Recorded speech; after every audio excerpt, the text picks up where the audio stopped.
You're listening to the Beans and Dice podcast. You see? A podcast about how we game. Do you see now why I try not to get ahead of myself and plan ahead and be prepared? Oh, yeah. We are now live on the correct YouTube. Hey, success. What happened was, on the delay, is I started us in the next week's podcast, which I thought I'd plan ahead and like schedule them all like for the month. Nope.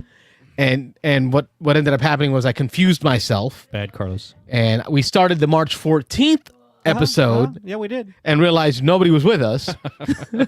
Wayne, thank God for Wayne figuring it out. Nobody was with us. And then we immediately left that episode and joined here on the March 7th episode. So welcome to the March 7th edition. Hey, we got people with us. We actually have people with us. We have people Who are with you? us. I'm going to have to go back and delete that broadcast and reset up a broadcast. I can't believe that It happened. happens. I've seen it on Dice Tower, right? It happens. It's fine. I've been able to use the unplug the airplane meme like twice this week. It's great. Oh, yeah, I'm happy nice. with it. All right. Use That that for the is Facebook me. outage and now this. So Should we introduce? Yeah, I'm Carlos. I'm Rob. and I'm Wayne. And we're the Beans and Dice podcast. Thursday nights, we talk to you about what you've been up to gaming-wise. We share with you what we've been up to. It's very open communication. For tonight's episode, some of the stuff we have going on, Rob and I are in the middle of his first game of Wildlands by Martin Wallace. We are. We are also very much in a hectic run to try to get our top 20 list ready to go. That's what I'm doing here. We got magnetic tape pieces flying everywhere. We got Sharpies being popped open and written on. Wayne's got his Excel cells and spreadsheets I'm sure flying. Wayne prepared. He was prepared. I write them down and put them on the board as I feel at that moment. Yeah. So that's what we're feel going to like be dealing with today. I feel like the principal from like Back to the Future. Slackers. Yeah. The responsible one. We were busy playing games. We were busy playing Martin Wallace games. I have not played one board game in March. Oh, okay. I've only played a couple. Oh, we're a week in. I know. Yeah. I know. It's rough. Well, Rob's got this one in. Yeah, I got Wildlands and then just a play of Jaws of the Lion with my daughter. Yep.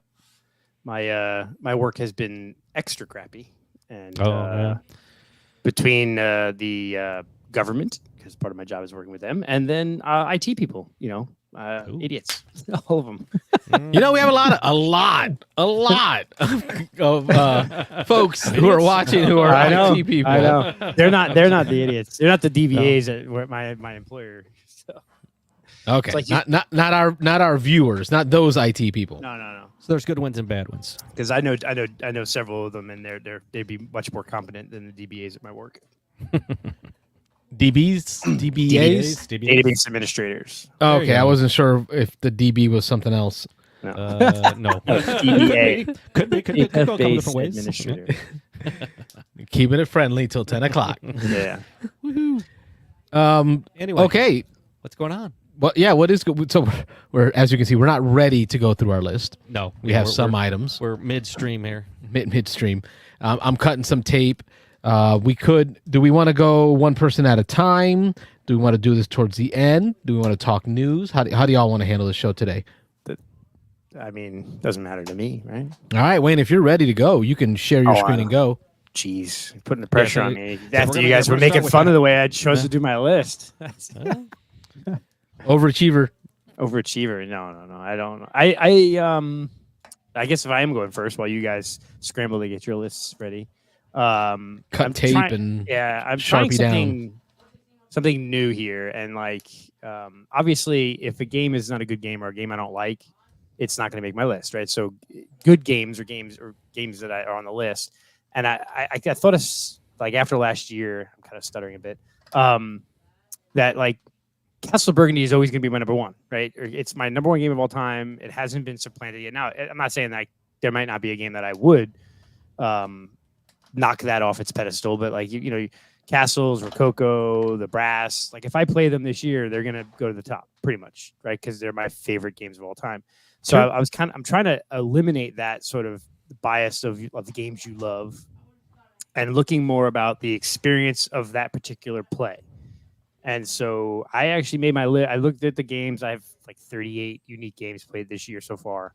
And I looked and I was thinking back of when I played that game that day, what was my experience like? And was it a good experience? Was it a fun experience? Did the gameplay make it memorable? Was it there an epic win or a raucous game experience, or first time playing a game and winning it, or learning a game with friends? So I kind of am looking at my list for now as far as, like I said, what I view as my favorite games, as far as just my play, what my experience was at that time, and how I liked it. So that's kind of where I went with it. Hopefully, it's not a complete disaster. Well, we'll see as we get towards the middle and end of the year. Yeah. He's got those one-off crazy plays that were super exciting as his 1 and 2. Yeah, And he either has to play them again to bring them down, Oh yeah. right. or he's going to have to play something that takes over the one spot. Yeah, so I do reserve the right to scrap We this get one completely. edit, Reconfigure and Yeah. redo. one mulligan One this mulligan, year. Yeah, one mulligan. So yeah, yeah, I don't have a fancy board like you guys. I just throw it in Excel. Oh, yeah, and I good. also in the Excel, I'm not fancy like one Mike where he has like all the box game art. And, Drag and drops and yeah. I'm more of just a data and Excel guy. So, so you just want me to run through 20 to 1 and see where it goes from there, right? Yes, sir. Don't go too fast. right. I'm still working. I will. Yeah, I won't. So my number 20 is Last Light. Played All this at a game day at Michelle's with Diego and a couple that I don't remember their name. I apologize, but I enjoyed it. It is you get that 4X feeling in a fairly fast time period. I felt like it was the second time I played it in person, or second time I ever played it, which was nice. And I was able to remember most of the rules pretty quickly. And I think that was something that's maybe, I think, where Last Light might improve if you played a few more times. And some of those big 4X games, you don't get them out very often. And, like I would have to spend an hour rereading all the rules for Twilight Imperium because I haven't played it in several years now. Right. Last Light's And even I, who've played it many times. right, Yeah. would have to probably reread the Brush rules. up right? on a little bit. Yeah. Last Light seems like gives you that 4X feeling in a faster time period, and the rule set is somewhat simple. That I think, like, if you didn't play it for you could just bust it out and play it without really having much of a refresher. Might be a couple of questions here and there. So it was enjoyable. I think everyone, the couple that we spent, and I'm bad with names, but I remember playing with a couple and then Diego, and it was just a fun experience because they were learning the game. I was teaching it from my one play, and it was just it was a good enjoyable experience, and it makes me want to play Last Light at least 1 or 2 more times to really get a feel for if I like it enough. I don't think I like it enough to drop like the money to buy the fancy version or anything like that, but it's definitely a game I'm willing to try. And I do want to see if Carlos gets it played, what he thinks of it, because I know you love the big 4X games, and I think you would enjoy Last Light, but probably not love it. I have stayed away from it for the concern of sometimes streamlining something ruins it. Yeah. So that's part of what I haven't chased it down for. So I also am now curious after hearing you and Rob talk about it, and Ron. I'm now more of going to be looking for it at this Dice Tower. Yeah. It's good. I think I've mentioned on the show that everybody kept talking for years and years and years. I mean, really for a long time, probably 20 years. People have been talking about wanting a quicker. I want to say lighter, a quicker 4X experience, something that plays in less than 4 or 5 or 6 hours. I liked Last Light, but after doing it in the way it kind of forced you into combat and forced you into things, I realized after, I think I mentioned on the show, that I realized afterwards that I don't know, even though I was one of those who said I would love to play a 4X in 2 hours, now that I've done it, I don't know that I loved it. It might not be deep enough, right? Yeah. I think when I now that I'm thinking when I would play that kind of game, even though I didn't think I wanted the 4-hour experience, I think maybe now I do. I don't know. Yeah. And so it hit my 20. I played 38 games, so it was 18 games that didn't make the list, and so that's pretty good. My number 19 is Red Rising. My man. Yeah. This would have been my colonizer. my colonizer. Yeah. This game hit. So we played it at my buddy Kevin's house. It was 4 of us. Kevin and I really liked it. We were like, this game's cool. The other 2 people, his wife and the other guy that was with us, they did not like it. I like Kevin. Too much. Yeah, Kevin's a good guy. Too much reading the cards. I don't know, Kevin. Kevin is a good guy. so Red Rising would be higher on this list, but the experience was a little bit muted because while Kevin and I were all in it and we were playing it, the other two were like, this is not very good, right? So again, I'm talking about like the game experience where I liked the game.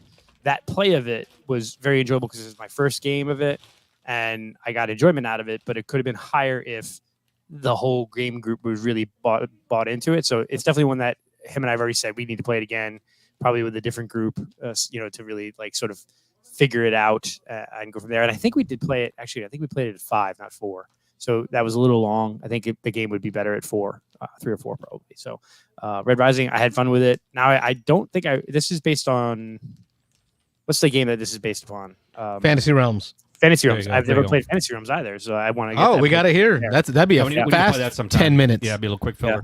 Cool. We got to do that. And it's nice to really see the foundation of Red Rising, like to see where it built its bones from. Yeah. And you can clearly see where it got its bones from. Oh yeah. And then it really does, for me at least, it kind of impacted my rating of Red Rising. Right. But I'll leave that for you to discover. There you go.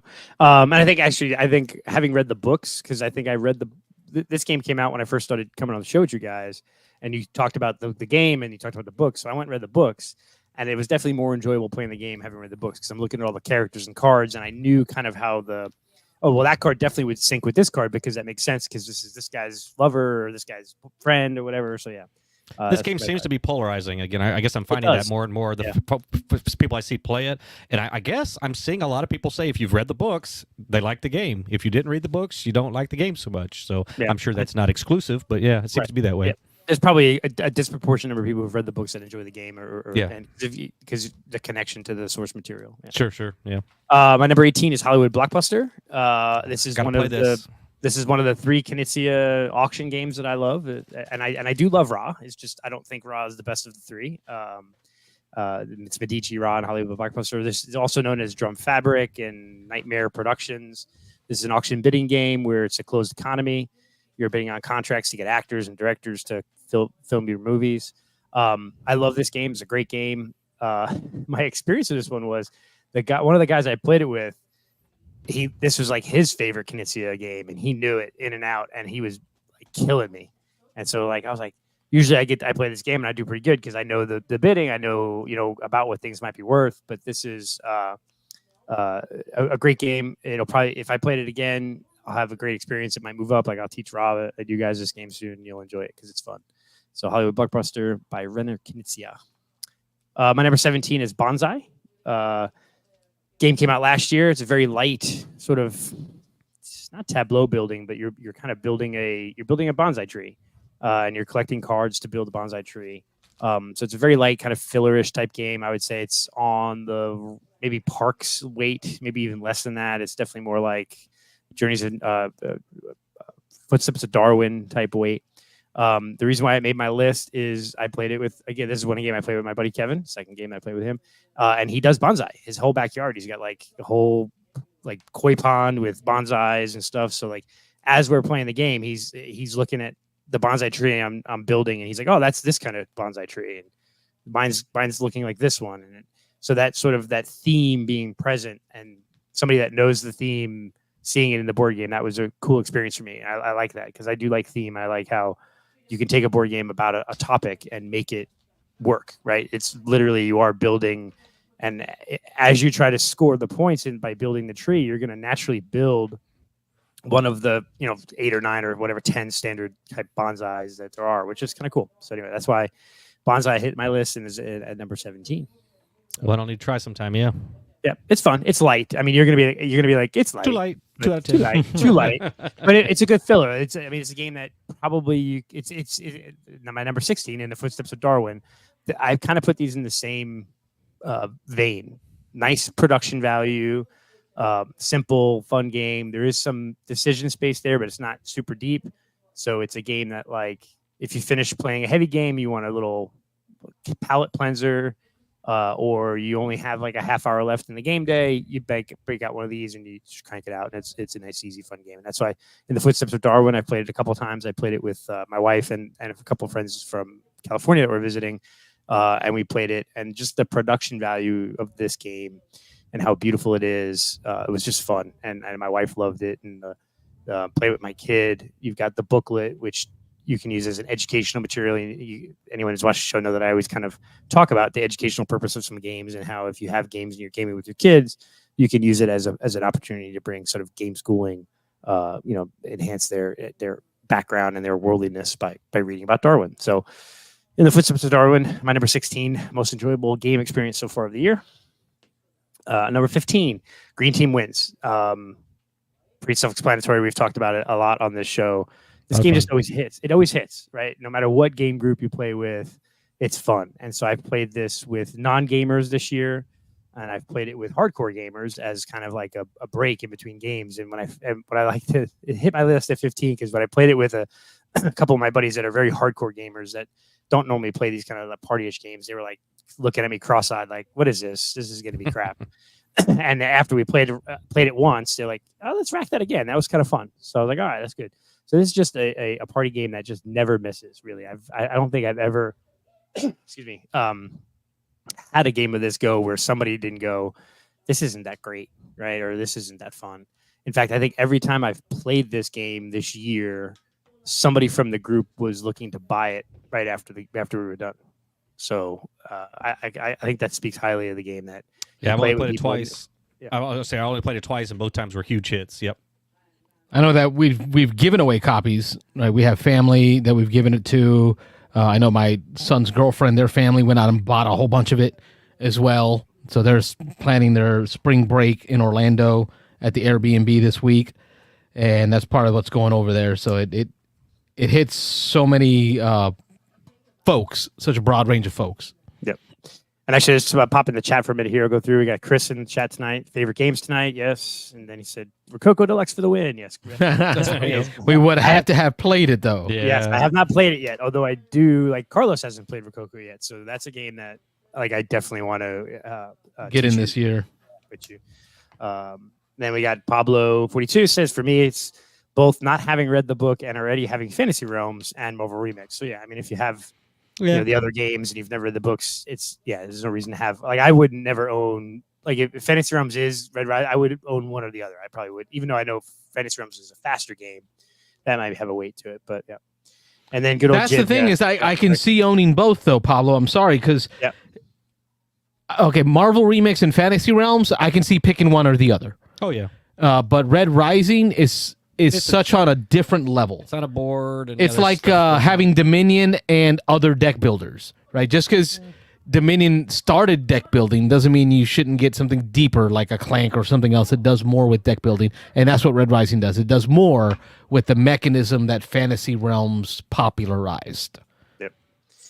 And then we've got James Odak. Love this. Is this a list of games to play between rounds of TI4? Yeah, pretty much. Maybe. Other than Red Rising and Hollywood Blockbuster. Well, Bless Light, Red Rising, and Hollywood. He's trying to say your list is looking light. It is. It probably is, but I'm not as heavy. I'm not as often a heavy gamer as Jim. Not many of us are. Yeah, it's true. That is very true. Yes. And then Mr. G's Kyle saying hi. So there we go. Now we'll get back to my list. While you guys continue to furiously cut strips of magnetic tape. Don't mind what's going on behind the curtain over here. Just keep going. All right. Sausage so my number 14, Skull Hollow. I want to play this again. I want to play it more. Do you want to? And it would be it might be higher on my list if I had played with grown folk. Yeah.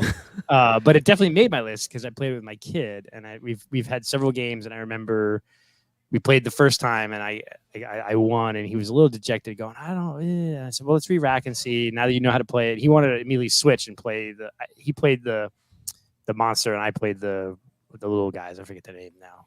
The fox people, Fox and Heroes, the wooden, whatever they are, the woodland things. Yeah.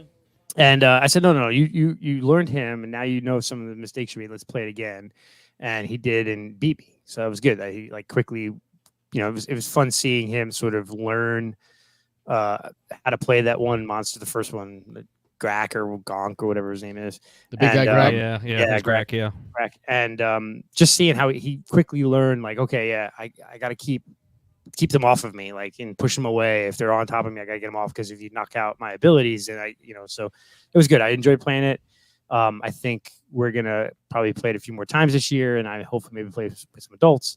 But again, it's my list is based on experience, and I loved playing with my kid and seeing that growth from one game to the next and seeing sort of that little development of the mechanisms in the mind working. So that's just kind of fun. So that's always going to win out sometimes over other games when you experience that stuff again when you have kids. So that's Skull Hollow. Really good game. I'm looking forward to it. Playing that some more. Yeah, I like it a lot. Yep. Seems like the list is getting heavier as we go up. A little bit. A little bit. Yes. A little bit. Number 13, Camel Cup, or whatever you guys want to call it. Camel Up, Camel Cup, whatever. Yeah. This game's just always fun. I played it twice now. I played it once at Dice Tower East with Michelle Gallagher and Rob. I think you were in that one too, right? And yes. Yep. And then play it again at her house. This is fun chaos, and I love the bidding stuff and like this.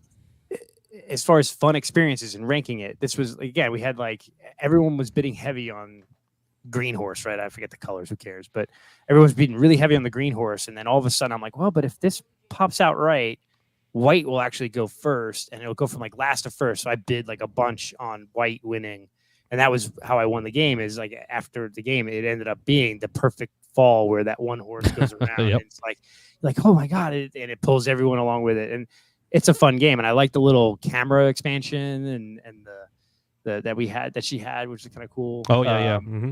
Yeah, so it was good. It was really a fun experience. It's definitely a game that I would like to play more.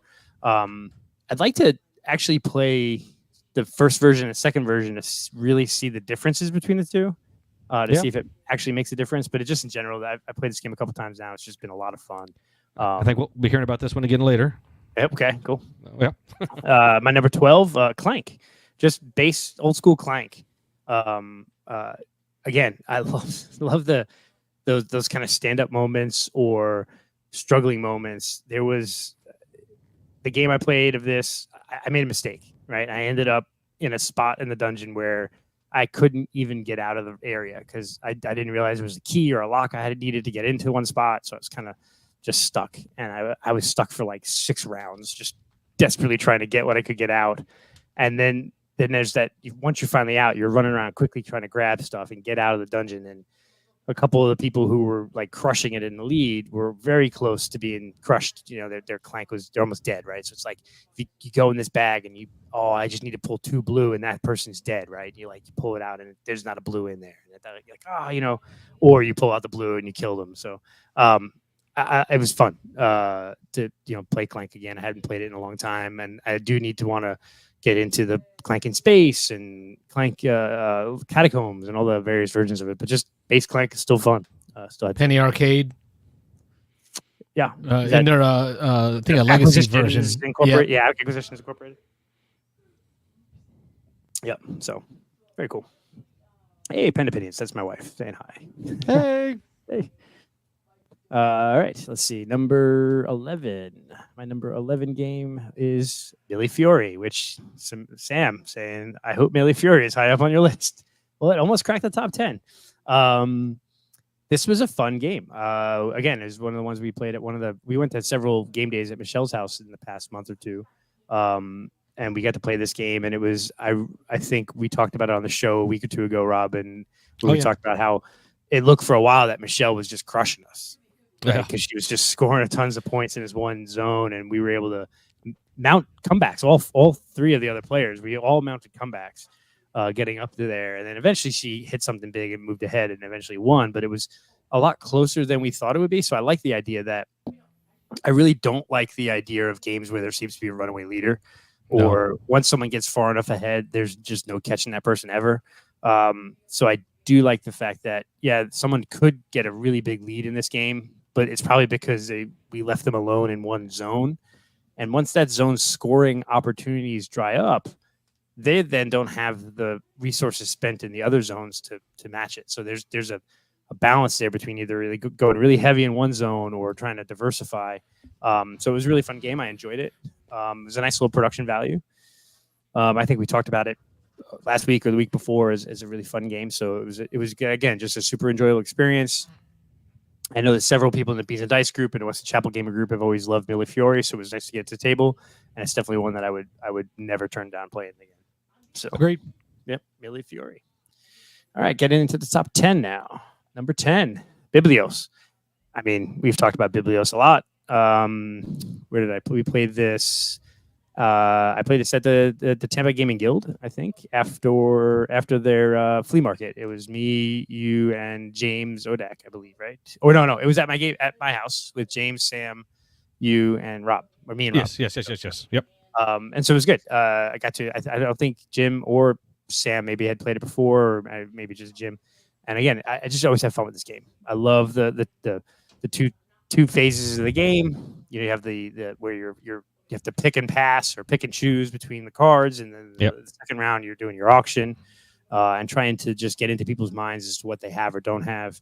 And if I remember this game, it came down really close between me and you, Rob, and I think I got one card more at the end, which gave me one more die. Sounds about right. Yep. Scored by like a point there. So again, a very close game, which makes it fun. So, yeah, Biblios number 10. Number 9 is Planet Unknown. Again, I think this is probably like Red Rising, where it's a bit divisive, right? Some people either really love it or really don't like it. Yep. Yeah, I think I really like this game. I've been playing it a ton on BGA since I played it in person. And I like some of the complexity of the advanced modules, but I do like it gives me the Barren Park feel with a little bit of that last Great Split, right? That you pick and choose, and you're trying to figure out which tracks you want to move up on. Do you focus on moving the little rover around, clearing out everything, or do you focus on getting scoring points up high? So there's a lot of different ways to score in the game. James saying Biblios. Yeah, his comment there is pretty good. First and maybe last. First play. and maybe last play. Biblios. I like Sam saying too complex for Jim. There wasn't rules that he could manipulate. He had to read people. Maybe that what it is. But no, but I really are. Planet Unknown. I enjoyed the first play of it in person. I've been enjoying the heck out of it on BGA. Again, I think it's given me the vibe of combining two games that I really enjoy in a good way. So I think that's why Planet Unknown is my number 9. My number 8, First Rat.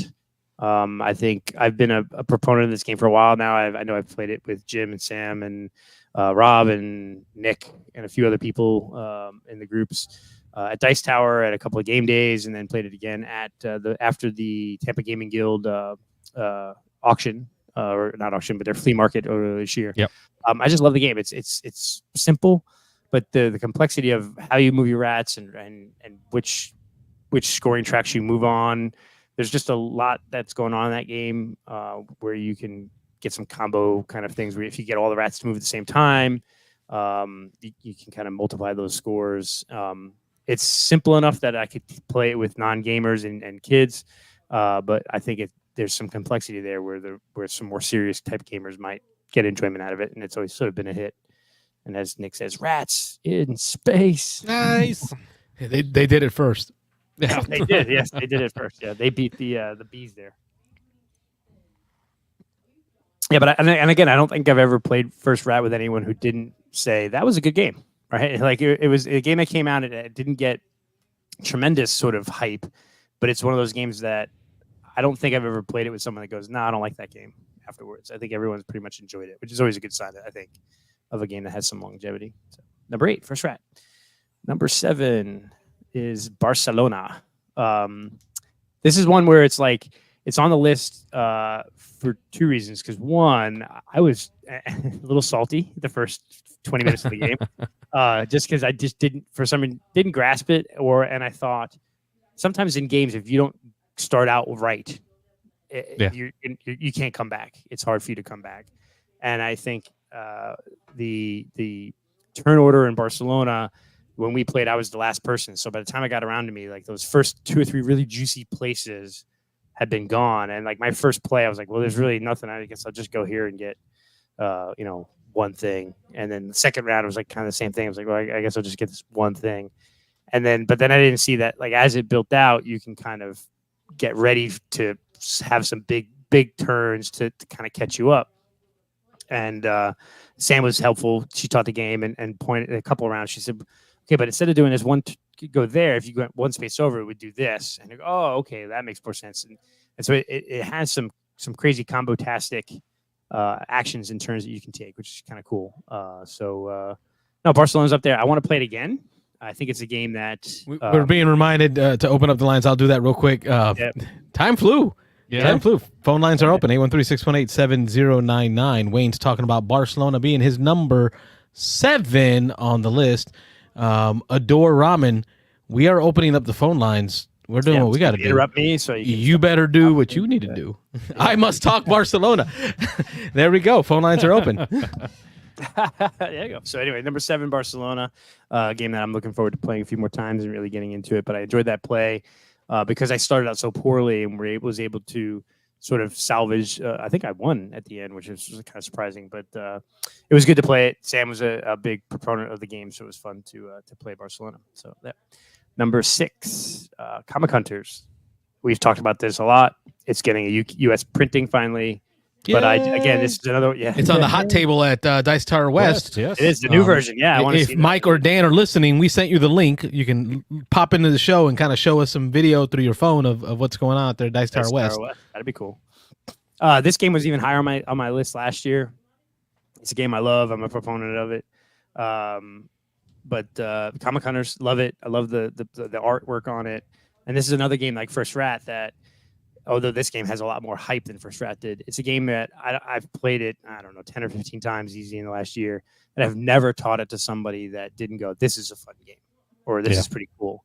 And the way they did the auctions, I think, again, speaking of theme, this hit like just perfect. Like the way that the 4 different auction types or bidding whatever little mini games within the bigger game are just they hit what it's like to go to a comic book store and rifle through comics, or go to a comic book convention and go up and down the aisles looking for the right one, or going online trying to snipe a comic on eBay or something like that. So it just hits the theme of collecting comic books perfectly. So it's always going to be pretty high on my list, and I'm glad it's getting a U.S. printing, but I'm also glad to have my nice little Brazilian copy. So number 5, Fleet the Dice game. This is a game I totally did not know what the theme of this game was. I always thought it was a pirate game. Oh, okay, nice.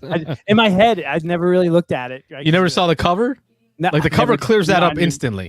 I know, but I don't think I ever paid attention to. Never paid attention to it that close. I just see Fleet the Dice game, like, oh, it's a roll and write or whatever. And I love roll and writes. I enjoy roll and writes, but I don't really go out and buy them all or play them all. If I get them, I get them. So we sat down to play Fleet the Dice game at the Wesley Chapel board game group. And I'm like, oh, this game's about fishing. This is cool. But we had a blast. I mean, I really love really playing good. this game. Carlos, have you played this yet? Good. No, I've not. It's really good. It's really I like it a lot. good. Yeah. It was Nick and Rob and me and a couple other gentlemen that I forget. And great, cool. Get a caller. Love it. Beans and Dice Podcast. State your name. Where are you calling from? All right.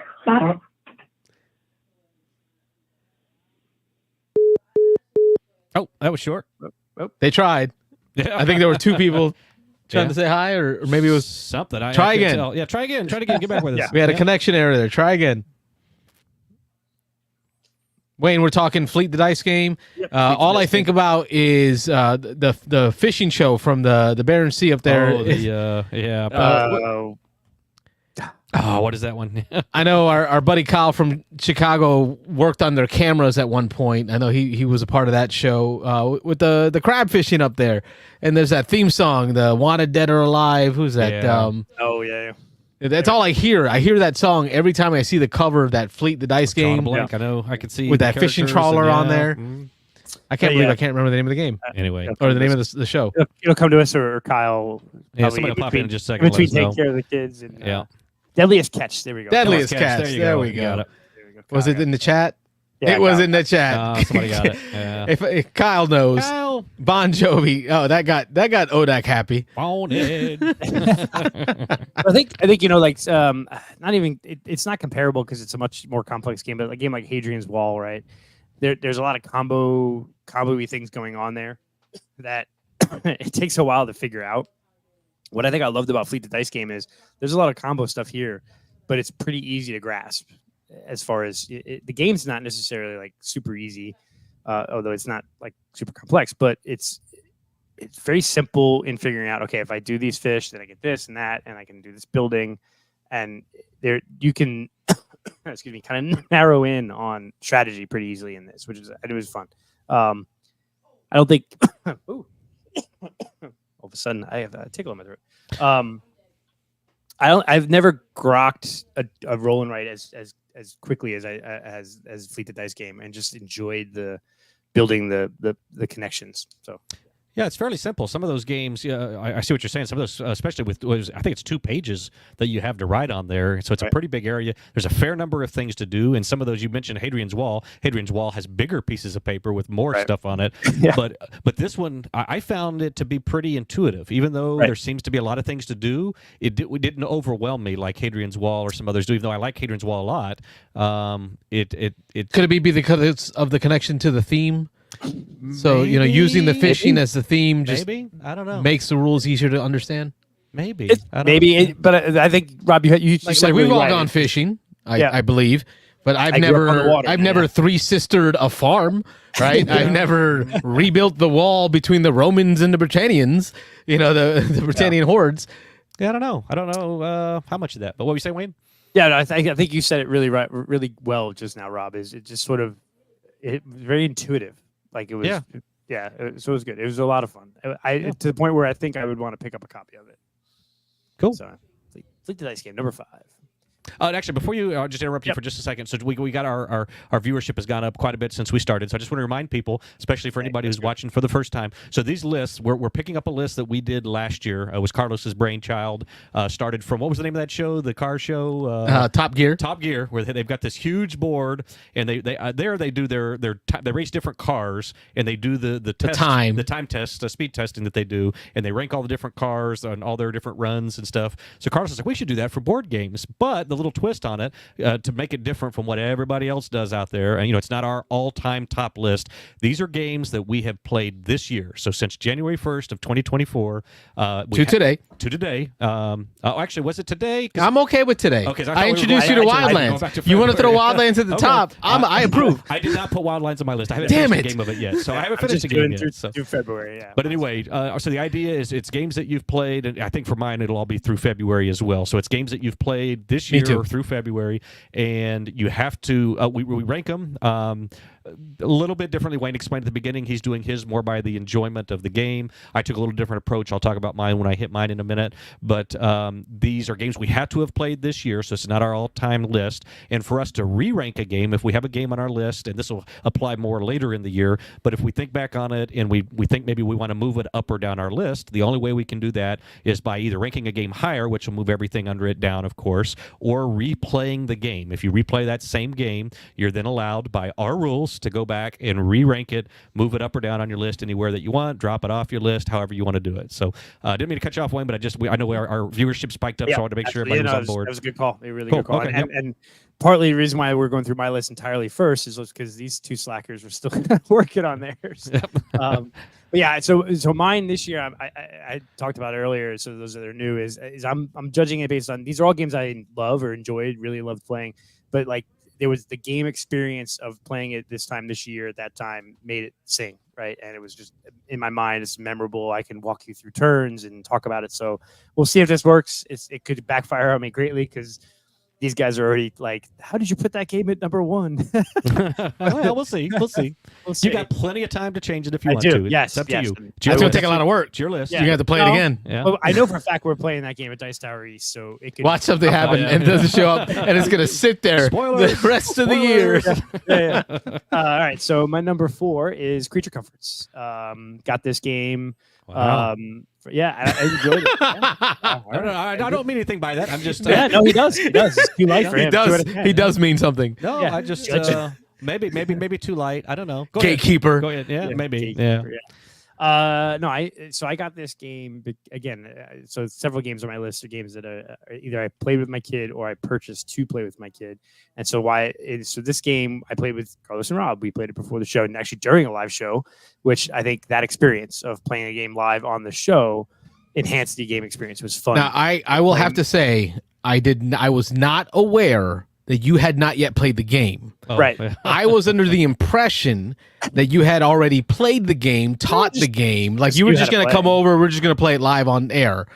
Play it live. Right. I didn't realize I was putting you on like that level of a level. Yeah, but that was fun, right? And it's not to agree with Rob. It's light, or it's light enough to figure out how to play pretty quickly. It's a light worker placement game. So the enjoyment of getting that game, getting the fancy copy that I know Captain Gamer has been a proponent of Creature Comforts from our chat. Playing it live on the air, learning it live on the air. I mean, I knew how to play, but playing it first time, learning it on the air was fun. So the experience of playing that game was really good. And then I know now that playing Creature Comforts with my kid and family, my wife, is going to be a lot of fun, right? It's going to be a great game for our family to play. So it's so high on my list right now for this year, this early in the year, because it was a great experience playing the game live with you guys. And I know that this game will hit my table with my family, and it'll be a really good experience for us. So that's why Creature Comforts is up there really high. You don't have to justify it to us. It can I do, sit, it can sit at 4. Just to me, Carlos could kill us. Anyway. All right, number 3, Castles of Burgundy. This is my number 1 all-time favorite game, so it's kind of hard not to put this number 1. And I really struggled to, like, it's almost like I tried to not put it at number 1 to start off the year, because then I was like, what's going to beat it all year long, right? Because I'll be honest with you, that's what it felt like the moment I saw it there. Like, I felt like, oh, Wayne's just kind of toying with us. Like, he doesn't want to come out and put it at number 1. I know. So he's like purposely like, it was have okay. There's a lot of reasons to put it number 1, because when you think about game experience, one. But you have an opportunity to change it right now. Like, no, it's good. I'm good, because I have good rationale for the other two. But I'm going by a game experience. So one, it was the first time I got to play my nice fancy copy. Sam. James Odak. What? I'm shocked. Only 3. Sam fell out of her chair. Yeah. 3. So it was the first time I played my fancy full-on copy of it, which is really good. I won, which is really good, and I beat James Odak, who had never lost a game of Castles of Burgundy before. So never live, he said. I think he never lost live, online a couple times, but lost online, never in an in-person game. So a lot of reasons to have it on the list. A lot of reasons to have it real high on the list. But I think the problem by 1, I think it was by 1 point. Yeah, that's right. I beat it by 1 point. I think it was. That makes it even tastier, right? That's even better. That's even better. But because I've played this game so much, it's hard for like one experience to be like, oh, this is really a great experience, right? Like, because every experience with the game is great, because I love Castle Burgundy. So it will probably play it again, and it will probably I'll play it at Dice Tower East or something. It's gonna go back up to number 1, but number 3 is legitimate, because I think the other two that I have above it for now, as far as the fun I had while playing it, kind of beat it out, not by much, but just by a little bit. Number 2 is Blood Rage. I had only ever played it once online. I think James, Diego, Nick, and I think played it on BGA, like via Discord last year, and it was fun. It was like, okay, it's okay, But then I played it at Carlos and when I was in the studio a couple weeks back, and we played it live, and it was the 3 of us, and the tactile, the moving around, seeing the board, the card flips, and again, I made the first round of drafting. I definitely way overdrafted on attack cards, I guess, the boost, battle cards, battle cards, and I was like, oh, after first round, that kind of sucked. That was a waste, and so I was behind and trying to figure out drafting and how to do the quests and things like that, and I eventually ended up winning that game, which is fun. So it's always good come from behind victory, and just had a blast playing it live. And that's definitely a game that playing games on BGA is fun. Even playing games live on BGA is fun, but I think that game really benefits from just playing it on a table.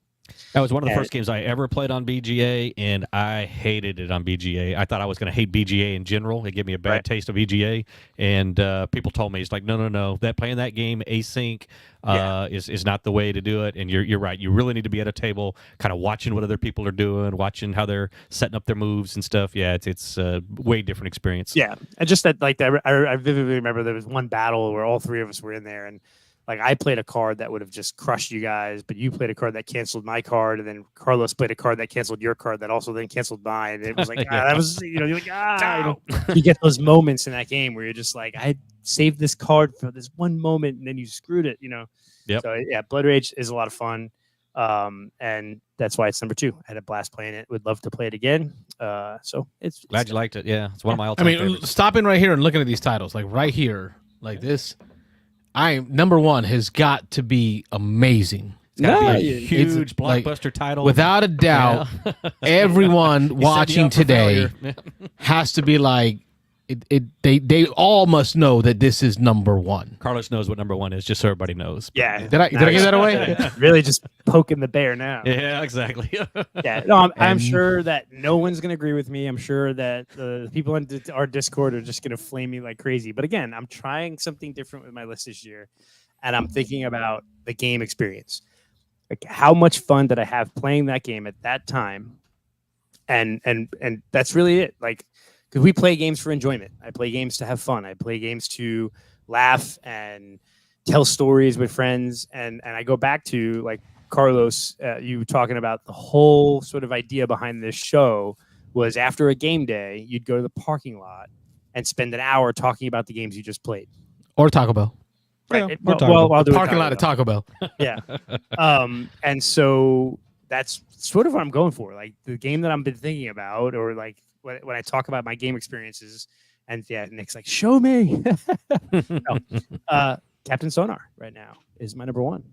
I know that no one's probably going to agree with that, but that's okay. It's my list. You don't have to agree with it. We played this at Michelle's at the end of a game day, and we had a full 4-on-4, 8-person game. We played it like 3 times. Probably 3/4 of the people, it was the first time they had ever played the game. And so it was just sort of hilarious seeing people trying to figure out their roles, and, people like Diego making a mistake and coloring in certain things wrong that would kind of screw their ship, or, getting that one perfect shot, nailing the sub. Just, this is a great game in that it creates great game experiences because it's memorable. You talk about, okay, remember that time we all played, and this happened, and this person messed up the ship, and I knew you were right there, but you blew me up before I was able to fire back. So as far as gameplay experience, so far this year, Captain Sonar for me is my favorite game experience this year because it's just been a lot of fun. You want to go or do you want me to go? I don't care. About his number 1 or about our own His list? number 1. His number 1. Yeah, Either one. Yeah, we both got things to say. I said, You both going to disagree, but whatever. Get mine out of the way. Well, I'm going to say I disagree pretty strongly, but it's for a completely reason you won't know, and I'm going to admit to it. I'm going to say it straight out. I don't like this game because Carlos beats me every time we play this game. He's like 8-1 against me or something. It's ridiculous. I cannot beat him when he captains the team. I cannot win, and so I hate this game for that reason. So, And for this reason, I also hate playing games with you that have to do with bluffing, cockroach poker, Okay, yeah. skull and roses. Like, those are the games I hate playing with you because you catch me lying every time. yeah, okay. So it's feelings mutual. Feeling is mutual. All right. But I have a completely different reason for disagreeing or having trouble with accepting. Because, okay, so, at work, we do leadership training and all that stuff, and they really focus on this whole yes and. Like, if someone tells you something, you really don't agree with it, don't shoot them down. Don't make them feel negative. Do a yes and. Yes, accept what they're saying, but I'm going to say yes, but. Oh, no and? Yes, but. Yes, but. Okay. Yes, but, and for the same reasons that Robert has been trying for the last year to get us to make a second board just for 2-player games. Oh, okay. The experiences that you're going to get from like a Captain Sonar are so unique to what Captain Sonar brings. Yeah. Like, it's so hard to rank that against others. Right. There will be no Right. other game that you're going to be able to talk about this year that you can like compare on equal footing to say, I had 8 people play a game, real time, stressor, in less than 30 minutes, right? That gave you all those emotions. Yeah. Well, if I think back to last year, right? So 2023 and the games I played, I could probably name 3 or 4 games that I would rank over Captain Sonar based. So I would like looking at it the way I'm looking at this now, which again, I reserve the right to completely change my mind in a month if this is a disaster. I want an asterisk on there, like asterisk. Yeah, I'm performance enhancing performance enhancing gaming. Yeah. The green team wins game that we played at Dice Tower East. Dice Tower. Like 16 Dice Tower East with like 16 of us Yep. was ridiculously fun. Oh, right? yeah. So that's similar to Captain Sonar, right? And there's several other games like that, or the Thunder Road Vendetta game I played with Ron and Sam and random dude. That was just, oh my God, the experience. I would never think I would like that game, and I would probably 9 times out of 10 wouldn't like to play that game. But that moment in that time when I sat down at that table and said, I'm going to channel my inner Dan and be an agent of chaos and just had fun and just rolled it out. And that's awesome. So like, I have no idea if this idea is going to work, but I'm trying new things. But it could stick. I just wouldn't put it up there because I'd be worried that I would never find, like I know I would never find another game that's going to give me all those emotions like Captain Sonar would. And so we have lots of comments up there about Captain Sonar, so you can start clicking them off there. But yep. Yeah. So yeah, Sam said I'm going to play it solo. So I can by the way, folks, it is a call-in show. Still? And I get it. It is still a call-in show. All right. I get it. We're having fun listening to our list. It's enjoyable. But we do like being interrupted. We do like talking to people. And I'm sure they need longer time to do their list, so you can call in and make fun of my list. If anybody wants to call in and give us your top 5 of the year or something like that, we'll take a quick top 5, top 10. Yeah. Pablo saying it's still on my shelf of shame because hurting 8 friends is getting hard. Yeah, you can do it 6, and there is a 4-player version of the game, but definitely 8 makes this game. Yeah, and I'm with Carlos. I do want to create like a not a cave, but like a LARP it, baby. Room with, LARP it. Let's do it. Red lights and like dark and like little sirens. Have like some water sounds. Water sounds. And like a ping, ping, ping. I'm out. Too much theme. Well, Rob gets flashbacks to that one time when he's in jail during spring break at Panama City Beach. Yeah, stuff's flashing, lights flashing. Like the soundtrack to the Hunt for October. There you go. You know what I'm saying? Like we have little outfits we can wear. Like I don't know. I'm with Wayne. Yep. And then Jim, if I'm gonna play a party-like game, Captain Sonar would be high on my list. So there you go. Yeah. I think we could probably at Necronomicon this fall, like it's not a Dice Tower. We could probably do that. I need to get the dates on that because that is knowing how close that is, and I'd like to make that at least a visit there. Yeah, September. It's only like $20 for the day or $40 for the day. I just got to compare it to the HMGS gaming. Yeah, but it's so local. We got to make that happen. Yeah, it's fun. Got to hit the local ones. Anyway, so that's my list. Again, I'm trying something new. We'll see if it works. But for now, Nice. I want to because I think focusing on the fun it could be a good exercise. To say anyway. I admire the fact that your list again catches people off guard. So when we got to the top, people are like, "Oh, here's a shakeup. Castles of Burgundy, number 3." Well, as I go over my list, I don't know how Carlos did his, but when I do mine, it is going to feel like last year's list to some extent. So I do admire the fact that you're mixing things up and you're going to make it different. We were talking before the show, and I'll throw it out there that I just I don't know if I'm going to be next in order here, but what I find it hard to do that. And we talked about you have a better memory, I think, just in general. And I'm 50 next year. 50 this year. 46. But, anyway, well, right behind me. But anyway, so and just in general, I don't remember. I played 28 games this year. When I looked at my list, there were probably about 7 or 8 of the 28 that I could pretty quickly recall. Okay, I know exactly where I played that, who I played that with, but we're pushing. I mean, it was 15 or more on my 28 that I actually had to click on and be like, who did I play that with? Oh, okay, right. Yeah. And so meanwhile, like I went through my one through. I told you the game day, who I played with, what some of the game scores were. Like I just kind of like remember this. And I think that's. Anyway, yeah, so that's why I was doing that list. And so my quote-unquote most memorable would either be my most recently played, if I was to try to do the list the way you did, or it would be like I mentioned, I played with my daughter, Emmy, at the Fort Myers Big Game Bash just a couple of weeks ago. So it's both recent, and just because of I was at a convention, it made the whole thing more memorable, and I just was more hyper-aware. And so I remember those 4 games that I played. Well, we actually played 6 or 7, but the 4 that I played just me and her, and a couple of those games were kind of trashy games, but they were just games that we bought or brought just to get them in. And if I went by memorable games, I would have to have put those extremely high on my list. And I just can't do that. It just doesn't feel right to me. Just because, like I say, and again, we'll see how it shakes out as we go through the year. But to put Star Wars: The Deck Builder game, as my number 2 or number 3, right, just doesn't feel right. So, but now if you could remember all the games you played this year, who you played them with, when you played them with, and what the memories of that game was, would doing it like me make a little more sense, or would it be? Yeah, it would definitely affect things. It would definitely change the order. So if I had 2 games that overall that were pretty close on my list, certainly, and a recent experience would move one up or down a little bit on the list. But again, yeah, I mean, it's hard to say because, again, that's a big if. If I remembered all the games, I remembered all the experiences, and, I'm not going to make excuses. I've never had a great memory. Carlos knows that. As when we've played memory games, he salivates when we play memory games, and he learned this after we'd played for 6 or 7 or 8 years, but he knew that was my weakness. If any kind of memory games where there's hidden, something you see and then it gets hidden, and trying to remember and track where that card is or whatever, that's always been a weakness for me. So is it that you beat Carlos at all the bluffing games? Is it because you're really good at bluffing, or you just don't remember what you have? I'm good at reading people. That's the thing. That's what it is. It's not because he lies. Yes. It's because he reads. I can tell when other people are lying and when they're telling the truth. So that's interesting. All right, I think I went to fix the camera a little bit. I'm not sure if that's enough lighting on it. We'll see. We'll do our best. Yeah, no. Tim from the Board Game Rundown just got a copy of Tyrants at the Underdark. Oh, I can't remember. I can't remember if he said he got first or second edition, but I need to get a copy of this. But it's hard because I want the first edition, I think. Yeah. All right, Rob, you want to get into our list?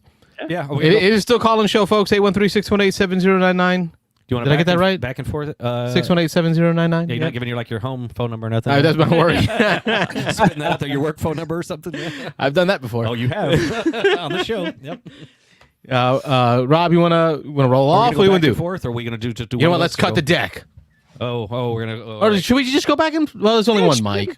Or I don't want to leave Wayne out, though. I mean, if we did that, we could have rounded all three of us. I'm going to be the Waldorf and Statler making fun of your list. It's you? 2 flops. All right. That's you, 24? 24. And me, 5. Rob wins. All right. Somebody going first, or am I rattling? You're going first. I'm going all of them? Yeah. Here, and I got you a mic. Oh, mobile. Oh, wow. See? That's what you were setting up. I got to take my headset off, though, so you got to tell me what people are saying. I won't be able to hear. Okay. Well, I say people, but I guess Wayne. Somebody calls. Testing. Rob 1 2 Rob doesn't 1 want to listen 2. to me anyway. Wayne says something, you got to stop me. Did that work? Can It should reach. Can he unplug that headset and plug it in over there? Yeah, he should be able to reach. He's short. The angle is not very. I'll keep my head over here. I'll just kind of reach No, over. you got room, bro. Kick that box All right. out of there. All right, I don't want you to trip on I that. just don't want to. I don't want to. Problem is unplug anything. miniature market. Their boxes are insanely tough. You're gonna trip on that. I'm It gonna looks put you back like there. Mike's dropping off to play more games. At Just dropping out. Yeah, Tyrants of the Underdark by more. Yeah. All right, I'm probably not going to go quite in as much depth. And again, my list will probably feel similar, although, like I say, I played 28 games. So what I was doing here before the show is I was eliminating the 8 games I wanted to take off my list. I wrote down the other 20, and then I put them in order. So, again, I still struggle. Right now, I have 2-player games on here. As Collars mentioned earlier, I'm a big proponent of trying to weed out the 2-player games just because I find it so hard to rate 2-player games. I also struggle a little bit with party games, but party games a little easier. But 2-player games, I struggle to get on here. But anyway, I'm going to start with a 2-player game. This is one Carlos introduced me to this year, and that's Watergate. So Watergate's got to make the list. We played this. Was it pre-show, post-show? I can't Pre-show. remember. Was it pre-show one night? Okay, I came over a little bit We may early. have finished it post show, but I think we started it pre show. Okay, and so I need to play it again. One or 2 more times. Actually, I think I won the game that we played, and so that usually tends to push things a little higher on my list. But anyway, I did it on purpose. yeah, okay, yes, he makes me feel good about myself. So anyway, so I liked this one. I'll go ahead. I was gonna say, it was this game. It's on BGA. Would this be a good async 2-player game on BGA?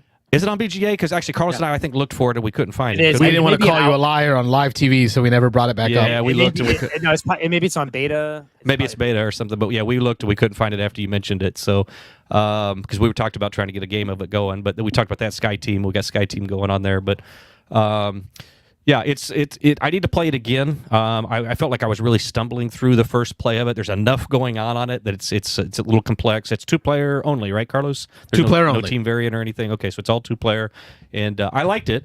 But I need to get at least one more play of it to feel more comfortable with it and get it up on the list. So I like that you guys have different tastes. Watergate is an alpha game, so that's why I can see it. Okay, so you've got access the insider exclusive access. I don't. I'm all free on there. So anyway, okay. So I talked about this one briefly. Me and my daughter played this, Emmy, at the Big Game Bash over in Fort Myers a couple of weeks ago. Star Wars: The Deck Builder game. It's going to make my list. I still think this is a fairly impressive game.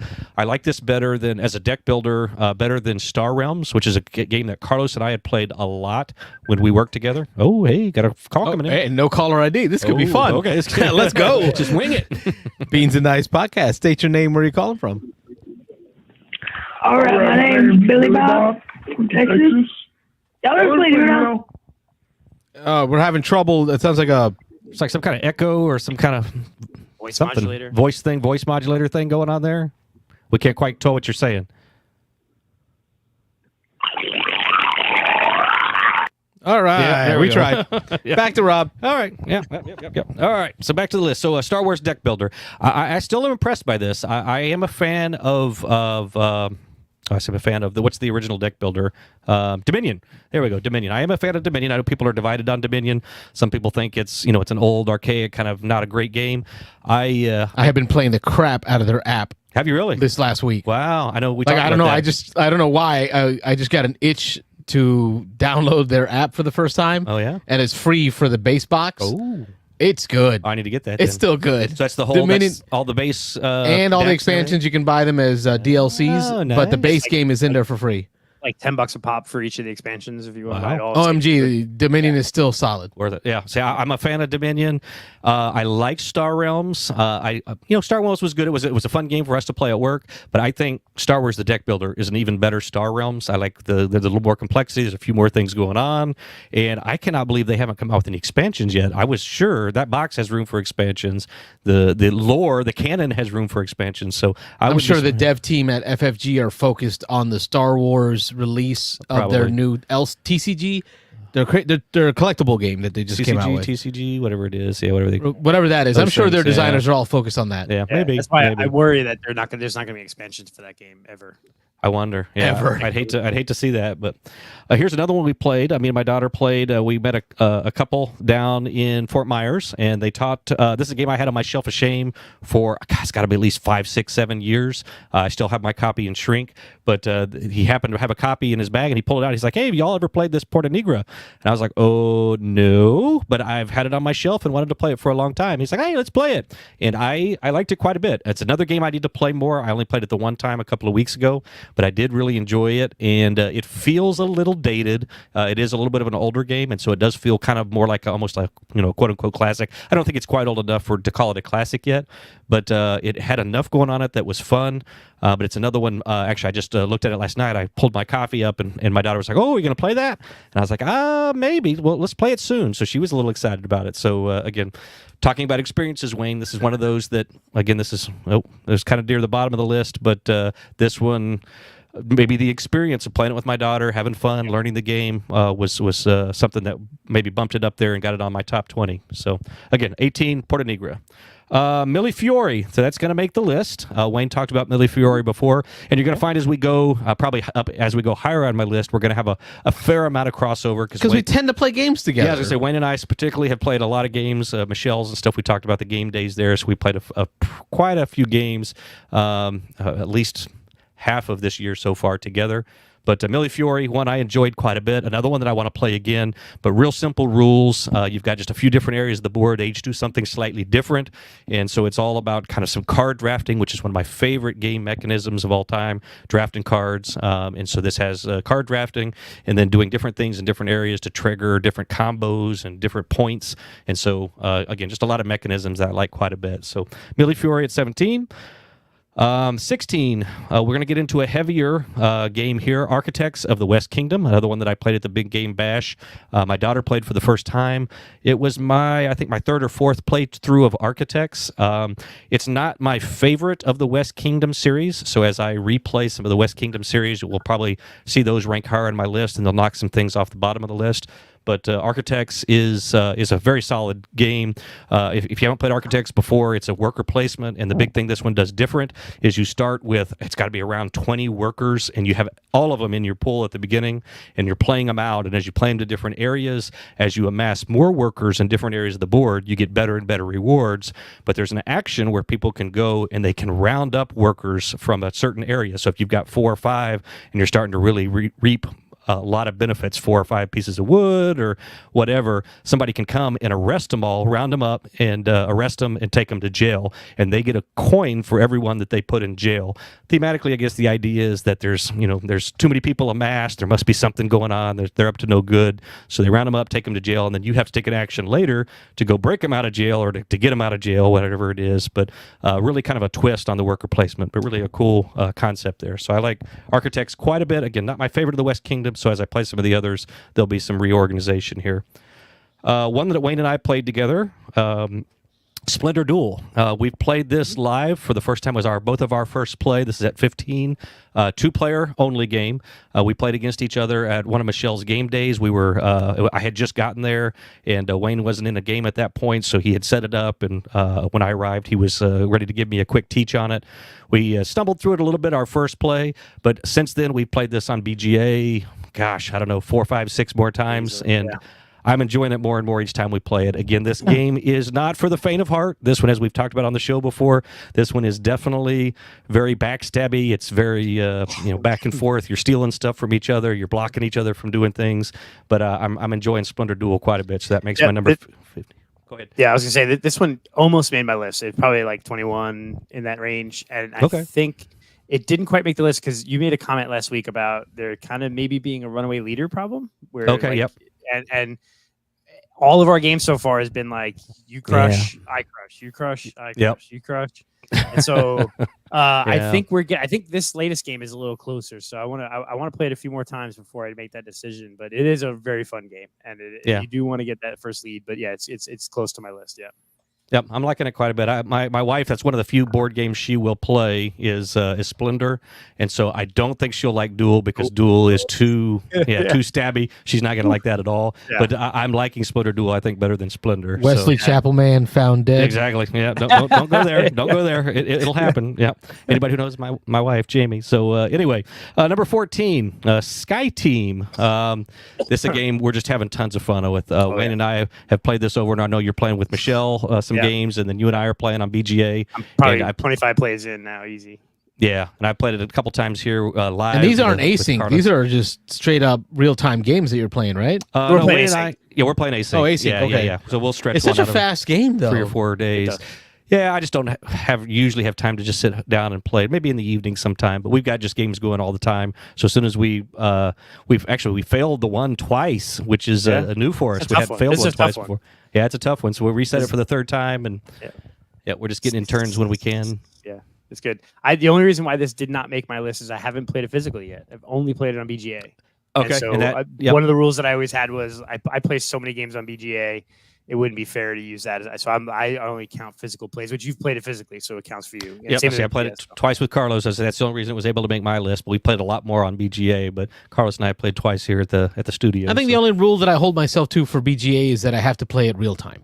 As long as I play it real time, I count it as a real play. Yeah. I have to play it on the table, I think, so far. That's the way my list has been so far. So, I would expect expand my plays a lot if I included all my BGA stuff. So. Well, not async, but real time. Real time. Okay. Like if we did a Tuesday night game night. And right. If you did a game night. Yeah, maybe. You got video chat going, right, where you're actually talking to people and playing. Like, to me, that there's enough interaction, and that's close enough. I'd have to do it, a few times just to kind of see how that feels. I haven't. We played did it for Heat. Real time. Yeah, we did it a few games. Just spoiler, I'm putting Heat on my list. Are you I put up just from that. So you haven't played it live no, on the table this year? Okay. Maybe. Spoiler. No. Okay. Well, we won't spoil too much. No, so, that Sky Team's really good, man. I love that game. yeah, I like Sky Team a lot. Yeah, it's quickly climbing my list of 2-player games. And Garbage. So, yeah, if we do a 2-player list, once we get a few more games up here, Sky Team will be on that 2-player top 10 or whatever. Another one, well, no, this one isn't 2-player. This one's multiplayer. Sea Salt and Paper, 13. This game I am definitely liking more and more with more plays. And I guess let me announce that I tried to explain the rules to this about 3 or 4 weeks ago on the show. I was reminded a couple of times how badly I blew my explanation of this. It probably led to why I did so bad that first time that I played it live at Michelle's house. I have played this probably 4 or 5 more times, actually 4 or 5 or 6 more times on BGA. And I'm actually winning games now, and I actually understand what I'm doing now. So that's made a big difference probably in my enjoyment. But I am liking this game more and more and more as I play it, and I know So I am probably failing at this game right now in our BGA game because really? I listened to your explanation. So oh, there you go. So that was my whole plan. It was the long con. That was a long setup. We so that I are could beat now Wayne. all I'm like, I have dumber no idea for what I'm having doing in heard this you. game. I'm like, I'm We're playing all the game. now dumber for having heard That's you. what you need to do. Let me teach games from now on, and I'll win. So, I'll screw you guys all up. So that's good. Okay, Mitch. But yeah, But I'm liking this. I understand how this one plays now, so I can actually teach it probably. But I'm liking it quite a bit. So number 13, Sea Salt and Paper. Number 12, this is going to surprise probably. I know our good friend Nick Oben. This is one him and I and Joe after a game of Frosthaven. We were trying to get in. We had about another hour. We were trying to get in just a game to fill out the night. And we went into Nick's house. He let us into the main house like he does very rarely. But we got to go into the big house, and we got to go look at his big game shelf. And we were looking at all these games. He was pointing out all these new hotness. And I was like, hey, The Quest for El Dorado, that's a game I know Z Garcia just really loves. And I think Mitch talked a lot about it, too. Yeah, maybe. Yeah, I know I'd heard about it. I'd been wanting to play this one for years. And he's like, well, yeah, we could play that. It's real simple. You know, we could play it, probably fit it in 45 minutes or an hour. I really liked this game. This Quest for El Dorado, it's a simple race game. I like racing games. Have you played this, Wayne? no, I haven't. I was gonna play it at the West Chapel game day, but I was gonna leave soon, so I let Nick play with some other folks. But I do want to play it.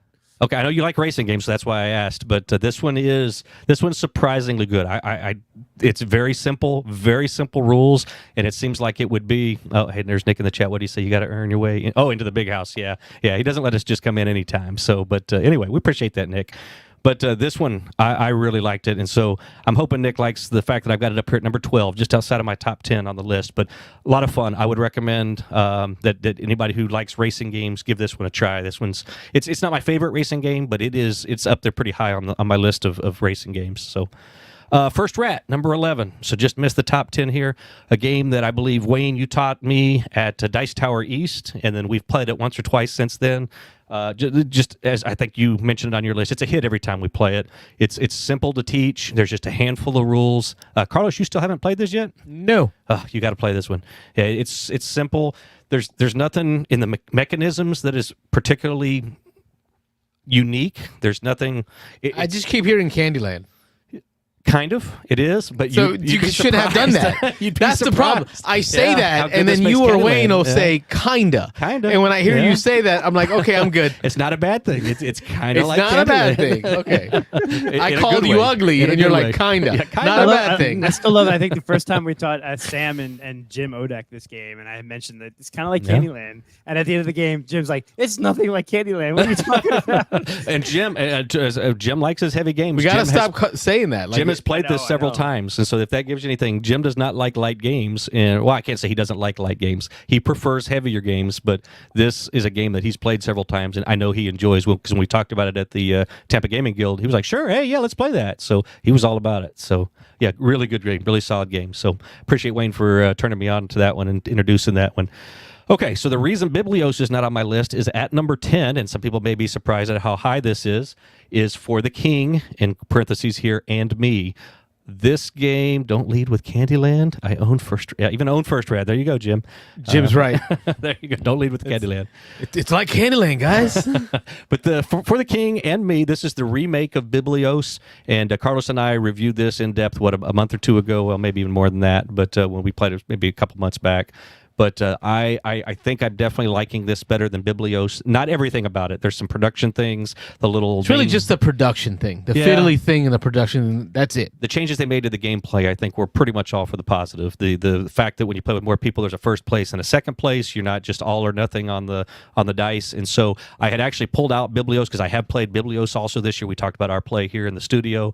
And so I had Biblios sitting there, and then I ran a little further down my list. I was like, oh, for the King and Me, for the King and Me, I probably can't put both of these on the list. And so, I mean, they are essentially the same game. So I'm definitely going with For the King and Me, and so that's making my list over Biblios. But you haven't played this one yet, Wayne, right? Okay, so no, yeah, I haven't. Yep. And this one's available. Biblios is really difficult to find from what I hear right now. I know we're talking about getting some games in over spring break, at least pre-show. Yep. The copy is here, so that is a fast one. Okay, between that and like Fantasy Realms, we can probably knock out some of these. Yeah. We all know it won't be any change to the rules to teach it to you, Wayne. We'll teach you the differences in 30 seconds. This is one you got at the Game Exchange at Christmas, isn't it? Might be. Again, your memory's better than mine. Okay, yeah, I was jealous. Okay. Yeah, there you go. All right, so yeah, you're right. It was. I think Daryl brought it. Yep. Yeah. And I got it from Daryl. Yep, you're right. You got it.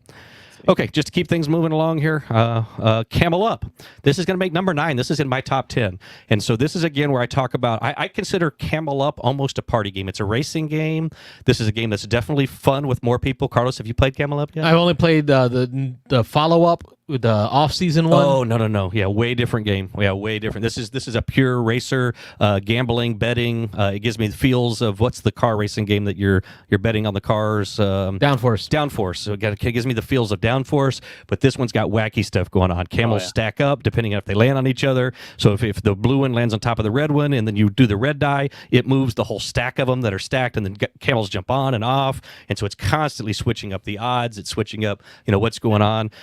In the newer version, there's a camel that goes backwards that is racing the wrong way around the track that grabs people and just picks them up and moves them backwards. And so all kinds of chaos. That much chaos, and it made top 10? Oh, it's fun. Yeah. It's so much fun. You would like this game, Carlos. You would. And I love the betting. I love betting. I grew up gambling. I grew up at the dog track, and my dad took me to the horse track all the time.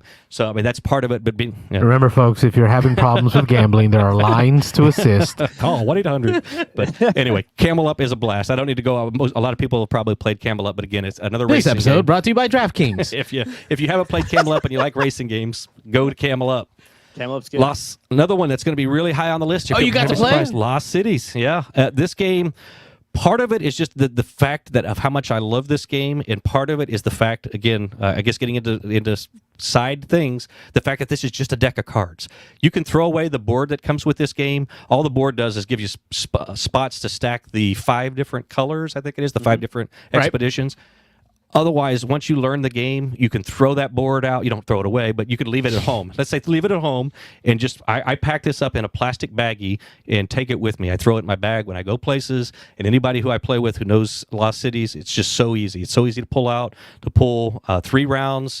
Just do a little calculator on your phone. You add up your scores after each of the 3 rounds, and highest score wins. It's just so convenient, and it's just a game that I really like. My wife likes it too, so that probably helps a lot. It's one of the few games that she'll play, and so this is one of those we played 2-player, right? Yeah, yep, we did. Yep. A lot of the 2 players didn't make my list, but that's why I'm with you. We got to team up on Carlos and create a 2-player list, because I easily fill that out. I definitely plan on doing it this year. Now I don't want to necessarily do a top 20, but I think a top 10 2 players. Yeah, I think that's plenty. So I'm going to do that as I get more games played. So that's my plan. Barcelona. I know Sam has been waiting to see if and when and where this would make the list. That's one of her all-time favorites now. Barcelona, number 7. First time I played this in Louisiana last year, I was not a huge fan. It was kind of mediocre to me. I didn't catch on maybe to some of the mechanisms, some of the things that were going on. We played it again at Wayne's house. It was one of those that afterwards I thought about it. I was like, it was constantly coming back in my mind. I was like, you know what? I didn't play that right. I didn't do what I should have done. I didn't do well in it. I want to play it again just because I know I can do better, and I can kind of see how some of these things work. And then we played it again at Wayne's, and I really enjoyed that second play. So I think this is one. I've only played it twice. I think it's, there Sam says, yes. So I know as I play this more, it's going to move higher and higher up the list. But for me, go ahead, Wayne. Crossover. Sorry. Crossover, but it was number 7 on mine. Same number. Oh, wow. Magic crossover. I was probably writing too fast or writing too furiously to have caught that. But yeah. All right. Awesome. You got a horn for that, Carlos, before I move on? There you go. Oh, okay, or that. Little solid First snake. button I can find. Little liquid snake, solid snake there. Okay, number 6, another 2-player game. There's a lot of them here hitting my list now that I'm looking at this. Hanamakoji, one of my It all-time. just could be the favorite season that 2-player. we're in. Beginning of the year, we haven't Yeah. hit the con season yet. We're Yeah. playing, games interspaced. A lot of quicker, lighter, Yep. 2-player kind of stuff. Just whoever, whenever we can get somebody to play a game. But Hanamakoji is one of mine. I've been a proponent of this game for a long time. I introduced it to Dan. I probably introduced it to Carlos. Yes. I introduced it to Mike. I introduced it to so many different people in our game group. Jim, I think I might have introduced it to Jim. And just about everybody who I've introduced this to, they've gone and bought a copy of it. This game's just a lot of fun. I like the decision space here. It's just a deck of, I don't know, it's about 15 cards. Well, no, it's 8 per side, so maybe 16 cards or something like that. And then you've got these geishas in the middle. You're just trying to sway the influence, and you just kind of play round after round. As soon as somebody gets ends a round with 4 of the geishas on their side, or a total of, I think, 15 points of the total geishas, they have different point values on them, you win the game. And so... there's 4 actions. You have to take those 4 actions every turn. There's an I split you choose for 2 of the 4 actions. There's one that's just burying a card out of the game, and then there's one that's saving a card until the end. So real simple decisions. You'd be surprised at how those 4 little decisions tie people up in this game. And I guess that could be a downside of it. Sometimes in this game, you'll see people just sit there and stare at their hand for 4 or 5 minutes, just locked up, not sure what to do. But I just love the decisions this game presents. Yeah. So it's This fantastic. This is my number 2-player game right now. Oh, nice. Yeah, I like this one a lot. So, Yeah. Undaunted is going to make my number 5. Carlos and I played this, I think, just once this year. Or we may have played 1 or 2 of the scenarios. We had played a couple of the scenarios, but I think one night we Crap, played. I forgot about that. Yeah. Oh, all right. Update Where's your my list. Sharpie? Update your list. You're going after me, so I'm going to give you some time here. Undaunted, a war game. I would never consider myself a war gamer. Carlos talks about these mini war games. I want to fall asleep. I want to this historic stuff. He's all into the history, World War I, World War II, all of, hey, this really happened. This is... I don't care about any of that. I love the mechanisms of this game. I love the back and forth in this game. I love the hand management of making decisions on what cards to put into my deck. Do I ignore a certain type of unit? Do I try to build up cards of a certain unit so that I can just do more actions with that unit? And then the terrain, you've got cover, spaces where you have cover, you have spaces where you're out in the open, you're trying to capture the flag, you have different objectives in some of the different missions, some of the different scenarios. I haven't played even probably half the expansions that have come out for this, and I really like Undaunted. So again, we played this over the years, so this is not brand new to my list. But the more I think about games that I want to go back and try to, I'd say play a campaign, even though there is a campaign version now. Is it Stalingrad? That's the Stalingrad's like the full-on campaign. Okay, but even without that, the books have, it's not really a campaign, but it's just a series of scenarios that you can play through. And if I remember, they don't really directly affect each other, but you can kind of keep score as you go along. Yeah, you're just keeping a tally of who's winning and Yeah. the body count. Right. But a game You list all the names of the casualties and yeah, nominate a hero for each game. yeah, it's got some cool stuff going on in it. So obviously high on my list, number 5. Really like Undaunted. Now we're going to get into some of the ones that are just going to feel probably the same from last year. But number 4, Castles of Burgundy. I probably don't need to talk too much about this one. I don't want to eat up too much more time here. But Castles of Burgundy, number 4 for me. Got to play Wayne's deluxified version of it this year.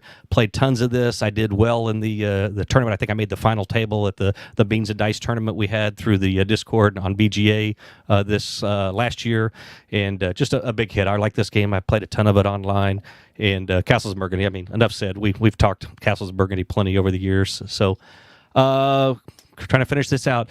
Dune, I marked through Imperium, but when I looked at the title again, it is still Dune Imperium, but it's Dune Imperium Uprising. So even though I marked through the Imperium, I wrote Uprising above it. Is it Dune : Imperium : Uprising? No, just one colon. Dune, There's only one. Imperium Uprising. It actually has a dash in it on the BG Worms stats. only have one elementary now. One colon.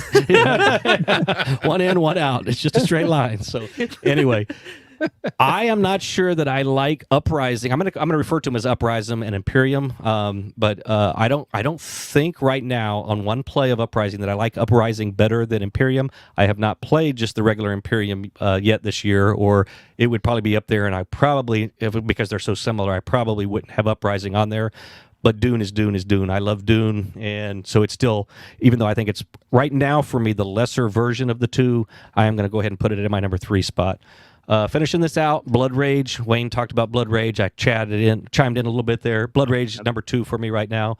I just being able to play it again. I played this about once a year, it feels like now, the last 3 or 4 years. But Blood Rage is just such a great game. I talk about how I like drafting. Blood Rage has got drafting all over it. Area control, miniatures on a map, fighting each other, rewards, pushing up tracks, just comboing different types of cards, different kinds of units together, making decisions on kind of what works with what to kick out. Ragnarok, just destroying everything at the end of every round and resetting from Valhalla. I mean, just all the tropes of a Viking battle game. And Eric Lang. I mean, come on, it's Eric Lang. So number 2, Blood Rage for me. And then number 1 right now for me is going to be Endeavor Age of Sail. Still. Yeah, Carlos and I played a 2-player game of this, a month or 2 ago. And I don't like it as much at 2-player as I like it at higher player counts, 3, 4, 5. But still, even at a 2-player game, it's a game that I'll play anytime. It was just too fast at 2 players. Yeah, it's too fast. too quick, and the board's a little too open. I like it a little tighter. I like a little more combat at 2 players. Even on the smaller side of the board, there's not as much fighting. There's not as much pushing each other out. You can kind of chain things together and do what you want to do. But even at 2 players, because 2 players is something they added to the Age of Sail version of the game, because originally Endeavor was an original printing. And it was 3 players and up, so I think 3 to 5 only. They added that 2-player version because now you have a double-sided board. Yep. Each board plays, I think, 2 to 3 on one side, 4 and 5 on the other. But that 2-player still gives you all the goods of Endeavor Age of Sail, but 2-player. Nice. I need to get that played. I need to get my fancy copy played this year because that game was fun. I want to play it again. But so Sam has a question. She said she's been debating getting Undaunted because her sons love war games. Hearing that you like it makes you want to try it. Which should she get? What should she start with, guys? If Sam's going to go get some Undaunted. Let me turn Rob's mic back on. Rob, are you good there? Back on. Yeah, I'm good now. So I would start with the base set. Carlos, you have a better opinion than I do probably, but your opinion is not wrong. Oh. I would start with the base set. Unless sci-fi is really your thing, then you can wait to the middle of this year. I believe they're coming out with the Callisto Undaunted 2040 24 something, set in the future, mechs, space. And I say base, and Normandy is the base, right? I mean, I Normandy is the base. Normandy was the original base. Yep. We have a caller waiting in just a moment, but caller will be right with you. What I'll say about Undaunted is the first version is more of a zoomed out version. You're controlling squads, and there's multiple people represented for each token, and each token gets moved by multiple people. You go to the Italy version. The Italy version zooms in. Each token is an individual person, and you have to activate that person. But it adds vehicles, and vehicles are cool because now you're driving around in mech cars. But you're in North Africa, so it's like the Italians versus the Germans, right? Which is all just desert warfare. But then there's sabotage and bombings and objectives. There's buildings you got to go destroy. So it kind of adds a little more zoomed in flavor. But then if you get the reinforcements expansion, it adds vehicles for both. So now you get Sherman tanks and Panzers in the Undaunted version. So you know what? Just buy them all. And then there's the plain version, the Battle of Britain. I picked that one up too. Gotta get them all. Just get them all. Hey, caller, state your name. Where you calling from? Oh, hang on. Let me turn you up, caller. Oh, sorry. Caller, state your name. Where you calling from? This is Jim from Tampa. Can you hear me? Oh, hey, we got Jim. you now. I had to turn it down because we had that prank caller kept trying over and over again. Oh, what's going on, Jim? You guys just have such a serious lack of heavy games, so I thought I'd just call in and give my top 5. Okay, do that. I'd say let me just comment though. Heavy games will come later in the year. Like Carlos mentioned, I hadn't thought about it much, but as I get to some conventions, I'm sure heavier games are going to happen. Year round. Yeah, it should be. But you're right. I think the heaviest game on Rob's list is the lightest game of my top 5. Oh, all right. Do that. Do that 5. to me. What's number 5? Nucleum. I gotta play Nucleum. I really want to play Nucleum. That's your lightest game? I played it 3 times this year already. That's not the latest. Oh, okay. Okay. That is such a great game. It combines all the things I like in a lot of other games. I think we've talked about it. Number 4. Hegemony, Hegonomy. Okay. Yeah. All right. Got it. All 3 of them? Yes, all 3 of them. That game is fantastic. Shelfside did a video, I think, a couple weeks ago. Did not call it a review. They chose not to call it a review. They specifically said not a review, but they loved it. Really? Shelf Side, out of California, I think they are. The way he talked about it, like, makes me regret that day that we couldn't get Jim in Get it played here. to at least get a few rounds of it in. That whole class warfare, the interaction of the different classes, how the government wants everyone to make money so they can tax them. The capitalists want to keep labor rates low and taxes low. The worker class is really focused on getting health care. It's like it's like the goals are so different among them. I just want to see, does it work? Heavy asymmetry. Right, that heavy asymmetry, does it balance out at the end of the day? What I'm noticing now is that I'm teaching new people the game. I've played it a lot. The people that I've taught it, I would say like 90% of them like just can't stop talking about it after playing it. Yep. Nice. Now, Jim, is this a game that I know that there are 4 different classes in the game, right? Can you play it less than 4, or do you really need 4? Mm-hmm. You can play 3 because the state can play by itself pretty easily. Okay. I would not ever recommend it at 2 because the Automa needs a college degree. Okay. The Shelf Side talked about the game in the sense of the way they described it, which really got me hooked. Got the hooks in me.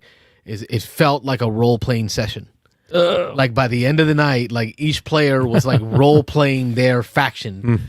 So like the government is like, getting angry when the economy is tanking or not making money. Like they need taxes. Like go, don't ship jobs overseas. Keep them here. We need your tax dollars. And the capitalists are trying to ship their jobs overseas to try to find the best, lowest, labor rates. So you start kind of playing that role. Yeah, the theme isn't always the most driving thing, but you just can't help get sucked into the theme because it's not like over the top, but it's there.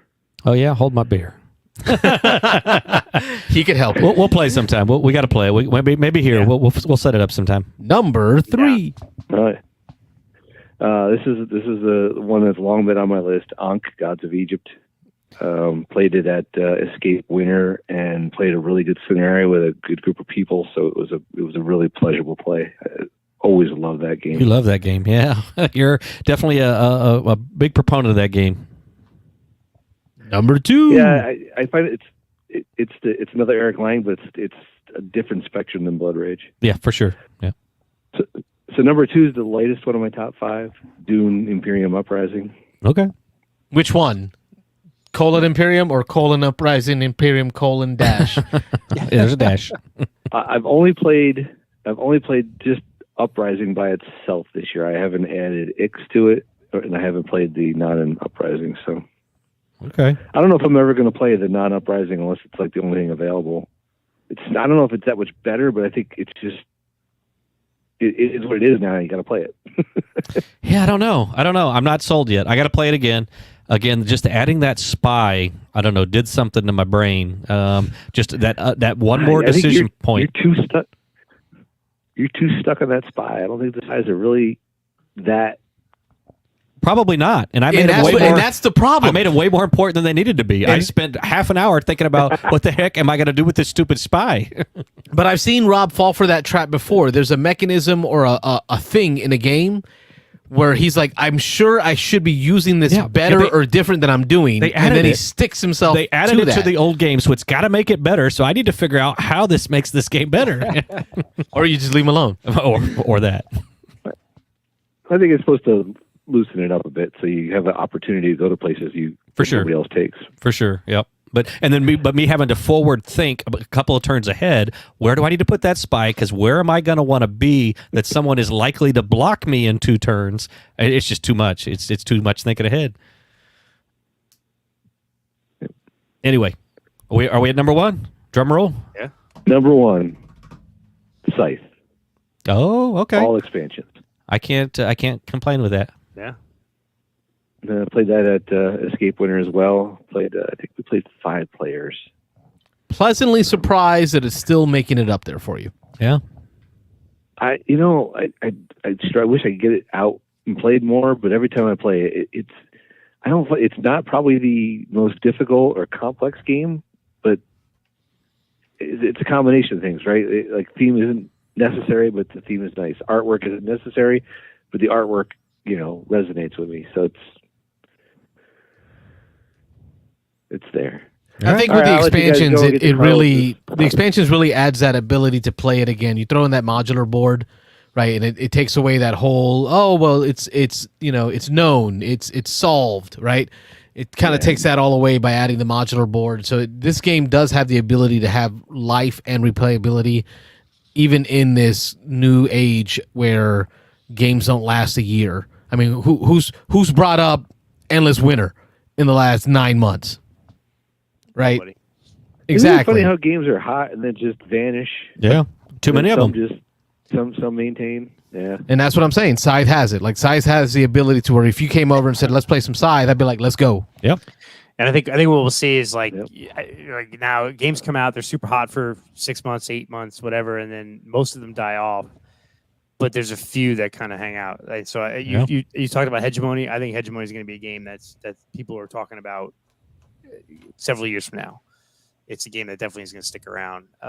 Endless Winter is one that everyone talked about. And then I think Distilled is another one that's like Endless Winter, where no one's talking about that anymore.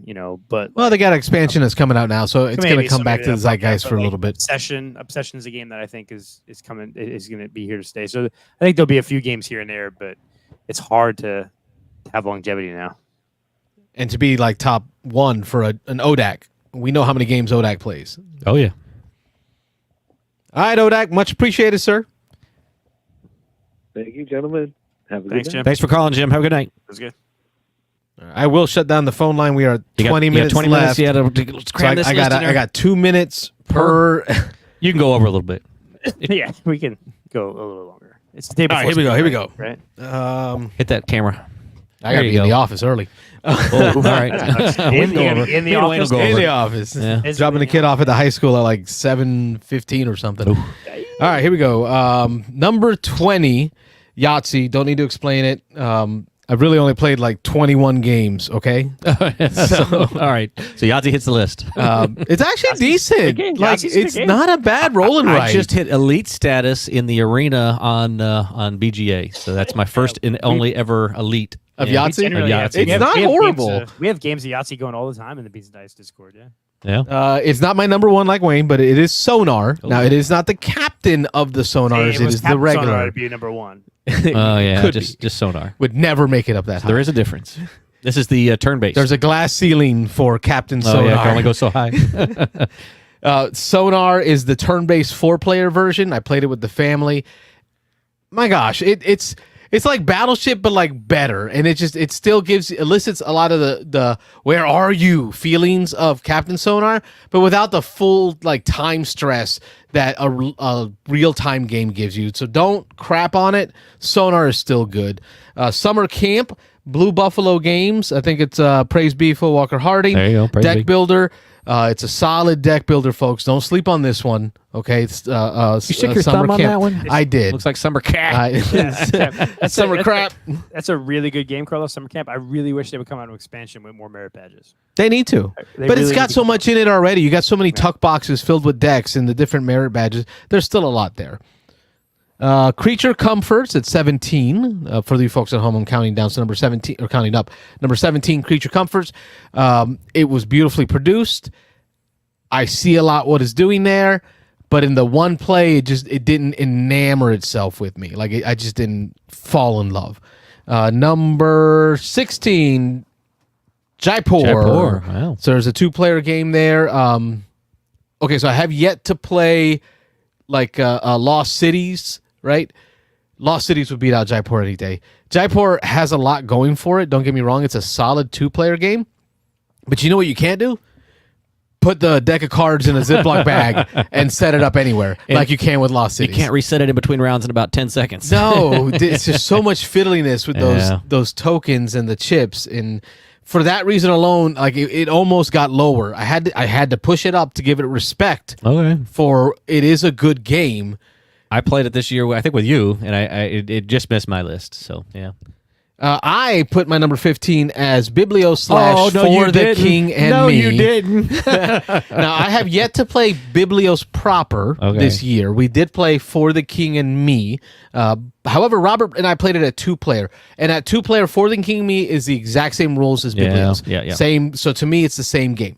Now, if we go into a higher player count, I'm just like navel gazing here. I think I would put For the King and Me higher because as you get into that 5, and I believe it goes 6. Yeah, I think so. Yeah, one more. Maybe yeah. 5. Maybe it goes to 5. Maybe it goes either way. Once you get past 3 and into that 4 and up, it does where it allows first and second place to win points, and that to me is a game changer for Biblios. See, I think I took that into my rating, putting it at 10. I think I considered what it would be like with more players. But yeah, Number 14, Welcome to, because it belongs there.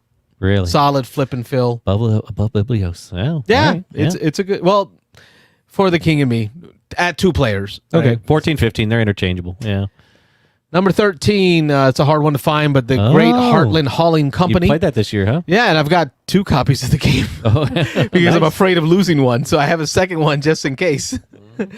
That's sad. I don't think I've ever heard this game. It's I had okay. never heard of it Ticket either to Ride, until he taught it the to me. small box game. It's like one of the first Kickstarters that came out, Wayne. Heartland Hauling. Look how small that is. Wow, And you're going to play 4 players. There's going to be a grid on the board of locations. Each location is going to have a distribution center that is going to have a type of good that it has, but then it's going to have 2 types of good that it desires, and each good will give a different price based on that location. So you're going to be moving your trucks on this board in order to go pick up goods, cattle, soy, corn, or pigs onto your truck, and you're going to haul them to the locations that desire them at the different prices. But you have to spend gas cards to move, so you're collecting sets of cards like Ticket to Ride to drop gas cards for movement. But in order to pick up or to drop off goods, you have to have bill of lading cards that match. So for every cow you drop off, you got to have a cow card. So you're trying to collect sets, but you're limited. I think the hand size is like 6 or 7. It's a small, very tight hand size. It's not like Ticket to Ride where you can just like blow your hand up. So you really have to be purposeful in what you're deciding to move around. And then at the end of the game, when someone triggers the end of the game based on a number of dollars that they've earned, because you can spend dollars to move extra spaces on your turn if you don't have enough gas cards, so you can use your dollars as resources, right? There's that fun decision point. Do I spend my victory points to help do things? Will it earn me enough money to cover the cost of that, right? But if somebody triggers the end of the game, whatever you have in your vehicle cost you negatives, and like the livestock costs you more negatives because they all die than like the goods, like the corn and the soy. Did I sell it? I don't The know. Pablo's Heartland- asking, he's like, I love that game. Did you get the expansion with the 5th truck? 5th truck. Uh-oh. 5th truck. Uh-oh, Carlos. Uh-oh. You not He doesn't have own the it all. No, because I don't kickstart. I paid way too much for both copies. There are expansions in here, though. There are expansions that add things like CB radios, toll roads, events that block paths. You cannot take a space where another truck is at. On a normal day, you can't do that. So there's that piece where you can block someone. Like you see somebody loaded to bear with a bunch of cattle, and there's a spot that's going to give $5 a cattle. You know what? Just go take that space. They're not going to be able to go there that turn. Like that's the kind of fun stuff you can do to each other. But Rob, you've played it. Oh yeah, it's fun. I liked it. And Played it it's a couple small. times. Yeah, it's small. Number 12, Air, Land, and Sea, the card game. Card game. So I know Rob loves to hype Hanamakoji, but I have to hype Air, Land, and Sea, the card game.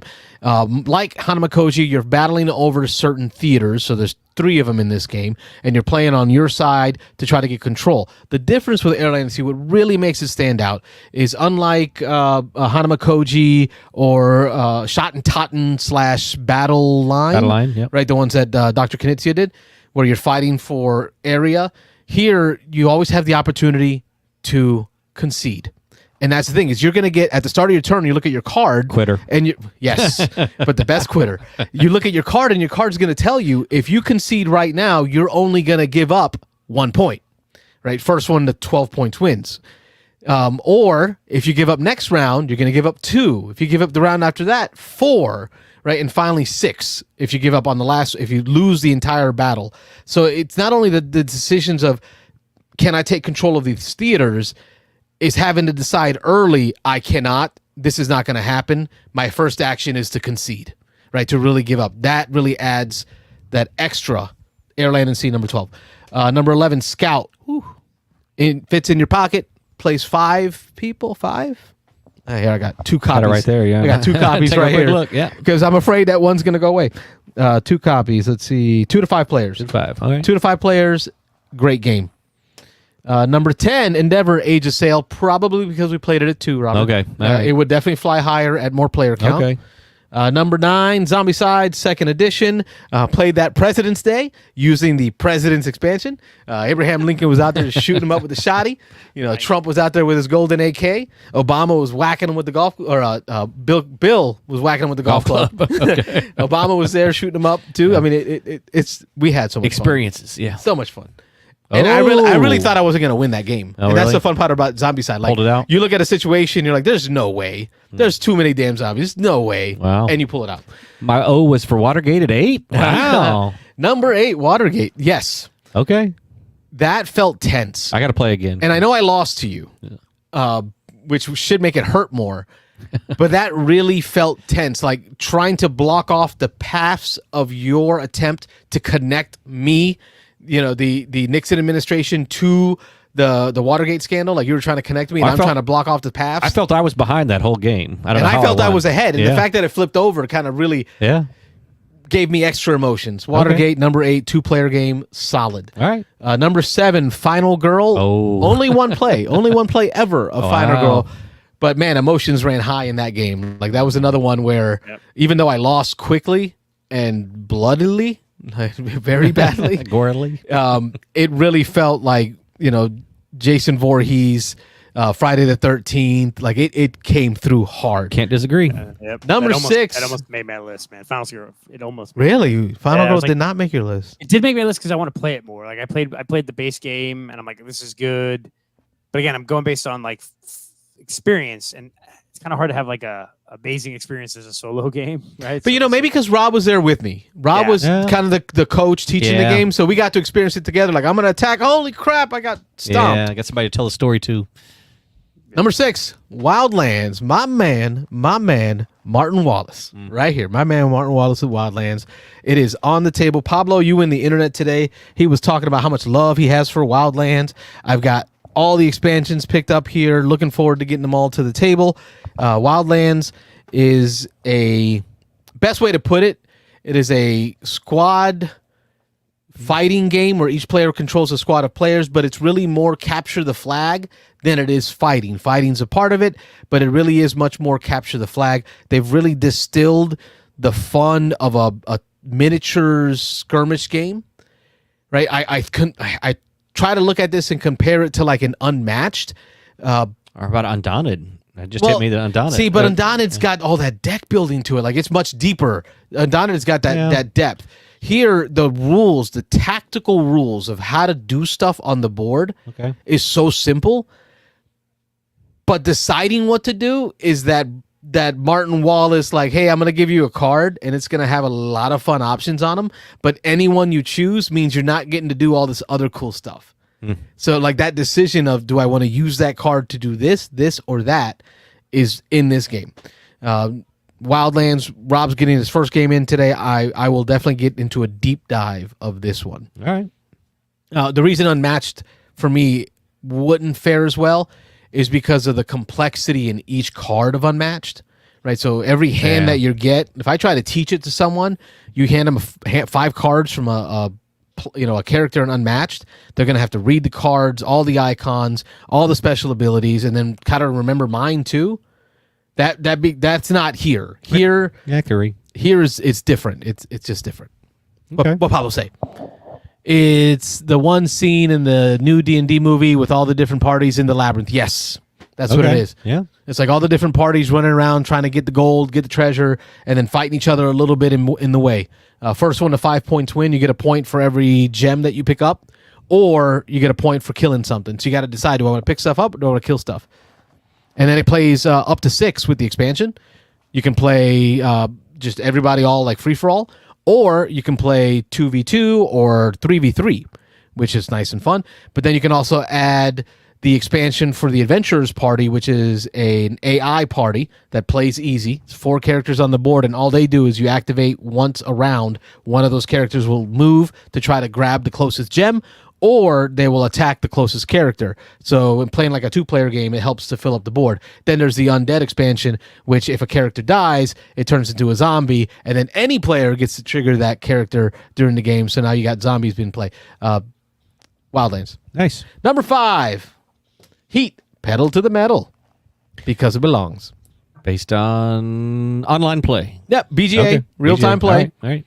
Still love it. And I played I played it solo though. I don't know. You guys haven't played it solo. I played it solo No, I haven't. myself on the tabletop. Okay. You played it live on BGA while we were sitting all in the same room, so that counts. Okay. We were in the same room, weren't we? Yeah. Yeah, we were because we played it with Mike. And that was hilarious. Oh, I was at home. Yeah, we were in the same.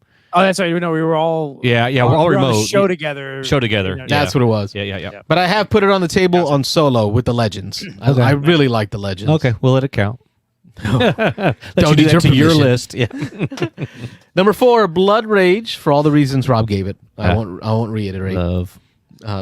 It was number 2 for Rob, number 2 for me, only 4 for Rob. 4 for Carlos. Yeah, Well, because he Undaunted. doesn't like Blood Rage. Undaunted. I got all right. So we're close You- there. You throw in World War II, you throw in deck building, you throw in fighting, strategic thinking, and some dice. I'm in. Yeah, it's a good one.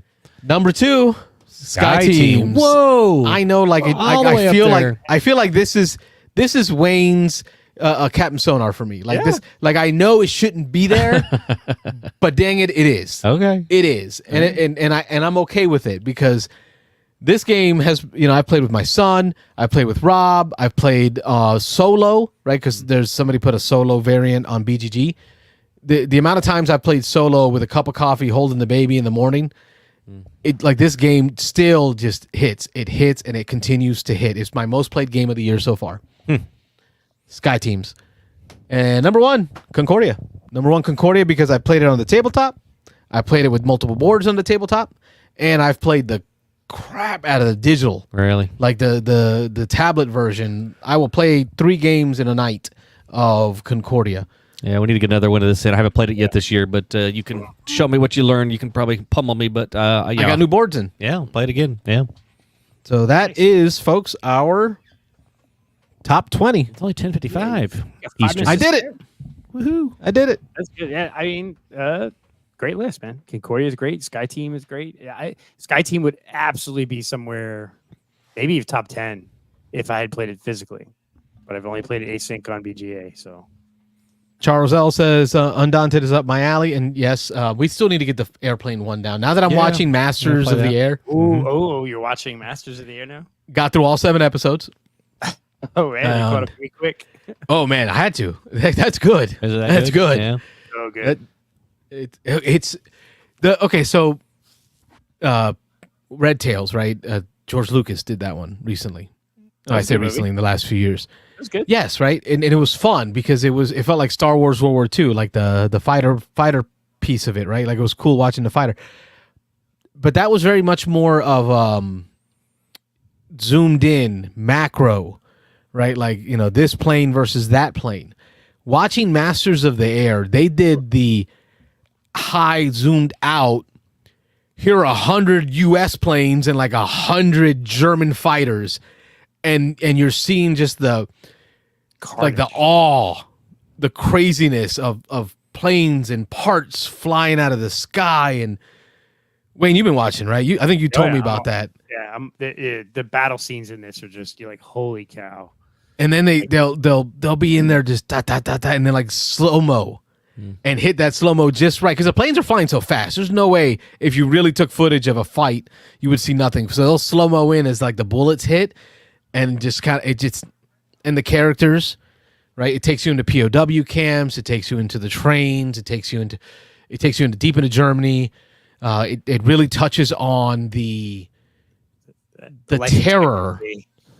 Oh gosh, that was horrible. The terror that came from the bombings to civilians on both sides of the channel, and how the civilians looked at fighter pilots or bombers in general.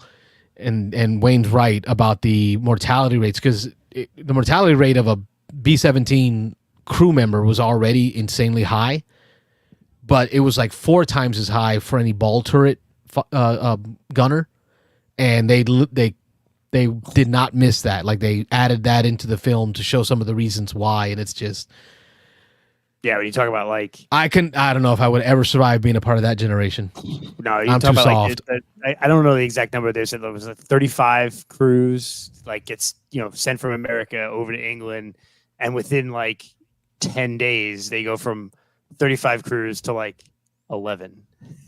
And you go, okay, like every time they go out, they're like, oh, we just lost 180 men, you know, and it's like, Jesus. Like, And I remember reading, because here in Florida, that's where we're located. We're in Tampa.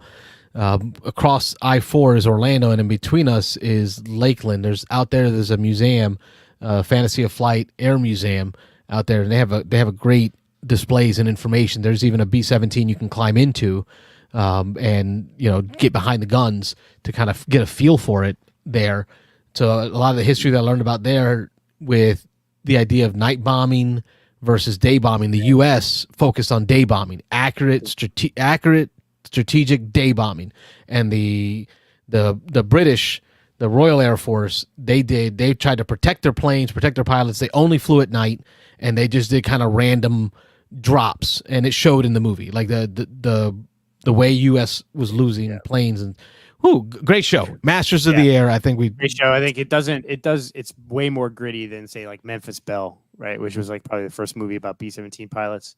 But yeah, it's really good. I'm really enjoying it. Now I'm upset that I'm caught up.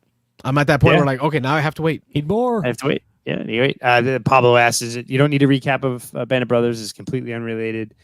In the rankings, though, Band of Brothers is still just night and day, just the best. And then I would probably put Masters of the Air and then Pacific as far as the three Spielberg, Hanks produced World War II things of the three that they have. I won't go there yet. And I think Band of Brothers has a special place for me because I read the books before they ever made the show. So you know when you do that, like when you read that book and they finally make it a show, and you're like, oh, they're giving my love some love, right? Yeah, Band of Brothers is really good. I was sorry. Good. Band of Brothers, I think, did better character development though. Yeah, they did. Yep, and that was written by Stephen Ambrose. I mean, that was. But I think the Pacific, the novel that the Pacific is based on, is actually a better book than the show. It's a different author. It's not Stephen Ambrose. I figured who it is, but the Pacific book is really good, but the show is not as good. Yep. Makes me want to play the Wild Blue Yonder Down in Flames, which is the game I think I told you about, Wayne. Rob, you've played it. Oh yeah. It's the tactical fighter pilot game where it's you and a wingman are going head to head playing cards to try to outmaneuver each other, which they did a great job in this film showing play. I mean, they even showed a B-17 trying to, when it finally got left alone and it had to start trying to outmaneuver the fighter planes. So, and that's what it felt like. Okay, he's turning left. Well, he's going to left. He's going to scissor. He's going to, and that's what it reminded me of was Wild Blue Yonder. I think Mike Lorenzo was out looking for a copy. B-17 leader DVG Danvers Games, I believe it is. My favorite games is Charles L. I think Dan from Your Turn would agree. He's done many videos about. Check out. Is it Graybeard? Gray Gamer. Graybeard Gamer. Grayboard Gamer. On YouTube, he's our buddy Dan. He's done a lot of solo playthroughs of the DVG games. So good call out there, Charles. I missed the guy from the Dice Tower that used to do the recap of the DVG games. What was his name? The Latino out of Canada? The crazy guy. Crazy guy?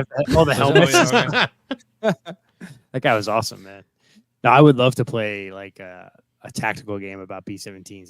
That'd be cool, man.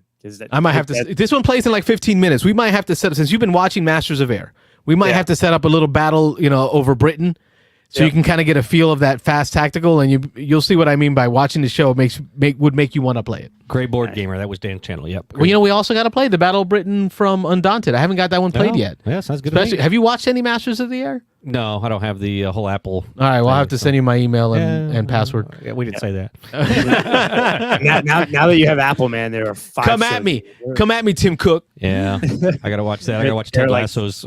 I've been wanting to watch Ted Lasso for years. I'm just dying. Ted Lasso, Foundation, Silo, from For All Mankind, Carlos, For All Mankind, man. Yeah. I right now I'm Richard out. I'm rookie. And I'm Masters of the Air. Just taking it easy. It's hard to find like dedicated time to just sit and watch a show. I can listen to stuff, like I'll listen to YouTube shows and stuff, but like a Masters of the Air, I tried it the first time just to kind of watch it while like doing dishes or something, and I was like, no, I need to put this on the big TV and I need to sit and just enjoy this. Yeah. That's all I got. Cool. Oh, and Oh, you got stuff. Excited about. Wait, have you seen this yet? What's that? Architects. Architects expansion, Seven Wonders Architects expansion. Ooh, I didn't see that. I know. It's called Seven Wonders Architects Medals. Is the name of the name of the expansion. What it's going to add, Wayne, is not a lot. Number one, it adds 2 new factions, so that's cool. Factions are always great, but most importantly, it adds asymmetric goals now. So you're going to have these medals that are worth 4 points each, depending on the player count. There's going to be 1 medal between each player, and they're going to have different goals, like first person to level 3 of their wonder, first person to have 3 gray cards, first person to have 1 of each color, first person to get 2 military tokens. And if you achieve that goal, you then take the medal from between you and your opponent. So because you are between 2 other players, there are going to be 2 medals, 1 on each side. Yep. And then at higher player counts, it puts 2 medals in the center of the board as well, where everyone's fighting for those. So now it really is going to drive, like before, you're just flipping off decks to get whatever, right? Now it's going to make you decide, well, which card I really want to go after because I'm trying to go after this goal. It's just going to add that little extra, I think, that's going to take the game up a small notch. Not a crank, but just a little bit of notch that I think the kids will be okay with, the family will be okay with, but might entice you and Rob to play a little more. Yeah. Oh, I like that game. And actually, Planet Unknown has a similar thing where you can have goals that are sit between the players so that you can fight for them. That's cool. I like some Architects, Seven Wonders Architects. Yeah. So I'm down for expansion. That sounds cool. Yep, cool. What do y'all got in the show? Last minute things.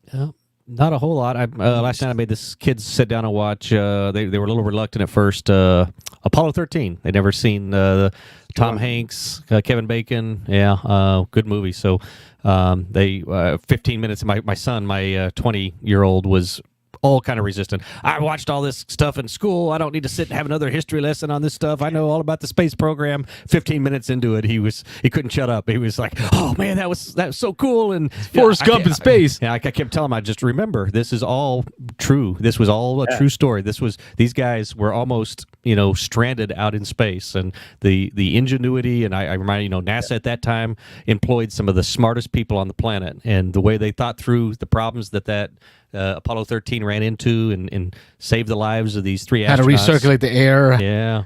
And fitting a round filter into a square peg to take it out of one module and make it work in a different module, and just all the cool stuff they did in that movie. So afterwards, they were all like, "Wow, that was a good movie." So yeah, I mean, it's not easy. No. It's not easy because you saw that private company out of Texas. Oh yeah, they went to the moon like this last month, and you think about it, we're in the moon in like 50 years. So yeah. Right, first like U.S. object on the moon in forever, right? Yeah, and think about it's 2024. Mm-hmm. The technology we have, the ability to control stuff.